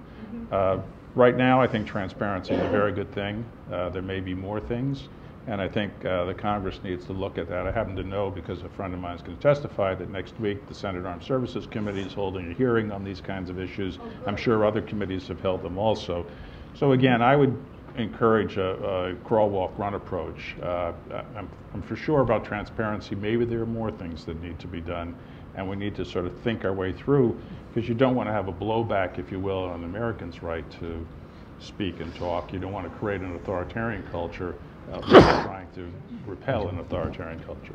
I'm just going to add very good comment, but you're exactly right. We, as politicians, and especially president and congressmen, senators, those people should be very careful what kind of the language we will use, because this is what really Russians want to divide the society, and we just want to create the chaos.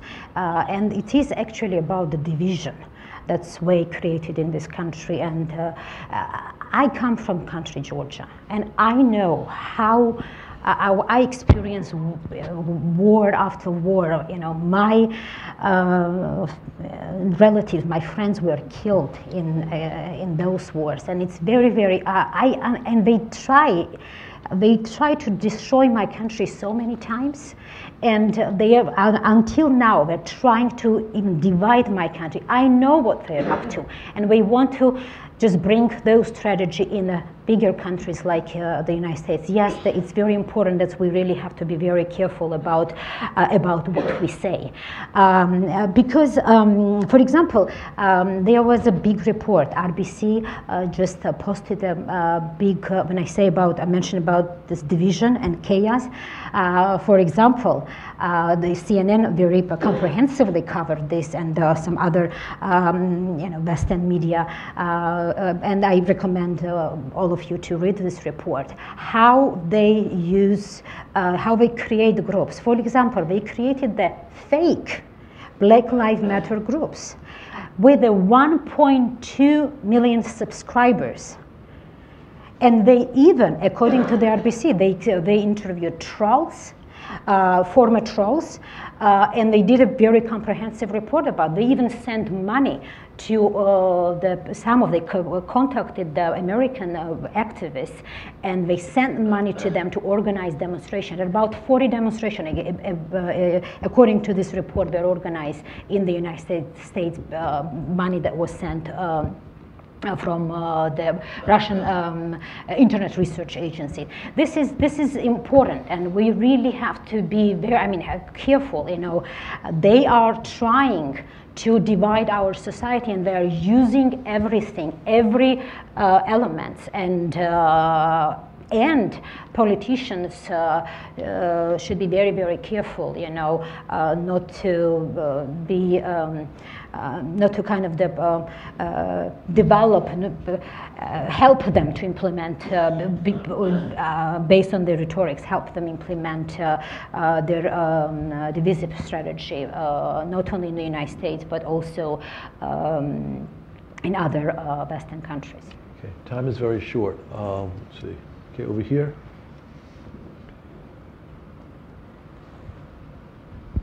Yeah, I like that you brought up the idea, discussed the idea of the vulnerabilities of the adversary, because I think that's really important. I wonder if you'd agree with the notion, kind of taking it to philosophical and optimistic way of looking at things, if really the ultimate vulnerability of the adversary here in this information war is if they're basically trying to spread falsehoods, the idea that the light overcomes the darkness kind of thing. Well, I would caution against, propaganda versus propaganda, because I think, those, let's say, living in Moscow, they probably see right through it, And so you have to be smart and think ahead. And I'm not sure. I'm trying to follow the election upcoming in as you are, I'm sure, in Russia in March, to glean what I can about the dynamics there and what's happening today and what people are thinking, because it's very important. It's very important for the world. I think Russia is such a critical piece that we need to be investing time and effort into understanding how to help Russia move forward, right? Because it's not like it's a lost cause. And we have our own issues. We have our own challenges with corruption. And we have, a political system that obviously needs modernization as well. So now we have the tools to do it, right? With the internet, which truly is an international space. I would just encourage, again, as you said earlier, engagement, language study, travel, these kinds of things. I was really proud. Recently, I had the Moscow CISO Forum, which is Chief Information Security Officer. They called me to say, you want to keynote our conference downtown Moscow? I thought about it for 2 seconds, and of course, I said yes. Let's go. I have friends who said, why would you do that? Because they're cool. The guys were cool. It was fun. Were there spies there? Probably. But do we have spies walking around DC? Yeah. So that's the nature of a capital, and that's, everybody's collecting information and thinking, but we need to keep the lines of communication open. Okay, Hatun, you want to say something? No. Okay, Frank, last word. I think what I would say, in thinking over both the first panel and this panel and also the speakers beforehand, is that the concept of a resilient citizen really is something that we need to think about. So first and foremost, that's the educated citizen. Not just educated in cyber, but educated, if you will, in the broadest sense of civics. And then I think John asked the question at some point whether the Russian activities were effective, and Ken pointed out the blowback that sometimes occurs when you have an information operations. It looks effective, but a couple months later, it hasn't turned out quite that way. So, for example, a lot of what NATO has done has been in response to what the Russians have done. Are the Russians better off for what they have done? Well, maybe they think they are, but I don't think they are. So I think we need to focus on our strengths, to keep our nerve, if you will. It is a fight. I've said that several times. There's no question it's a fight. But we have a lot of capabilities, and though there are vulnerabilities, as you point out, both technical and otherwise, there are a lot of strengths in the West. Innovation, the people, a system and the like. And I think if we build on that, we can do just what we did in the Cold War. Partly what you see with respect to the Russians is a bunch of KGB thugs who can't believe they lost the Cold War. Well, let's have them lose the second one, right? Okay, thank you all for coming, and thank you for our panel.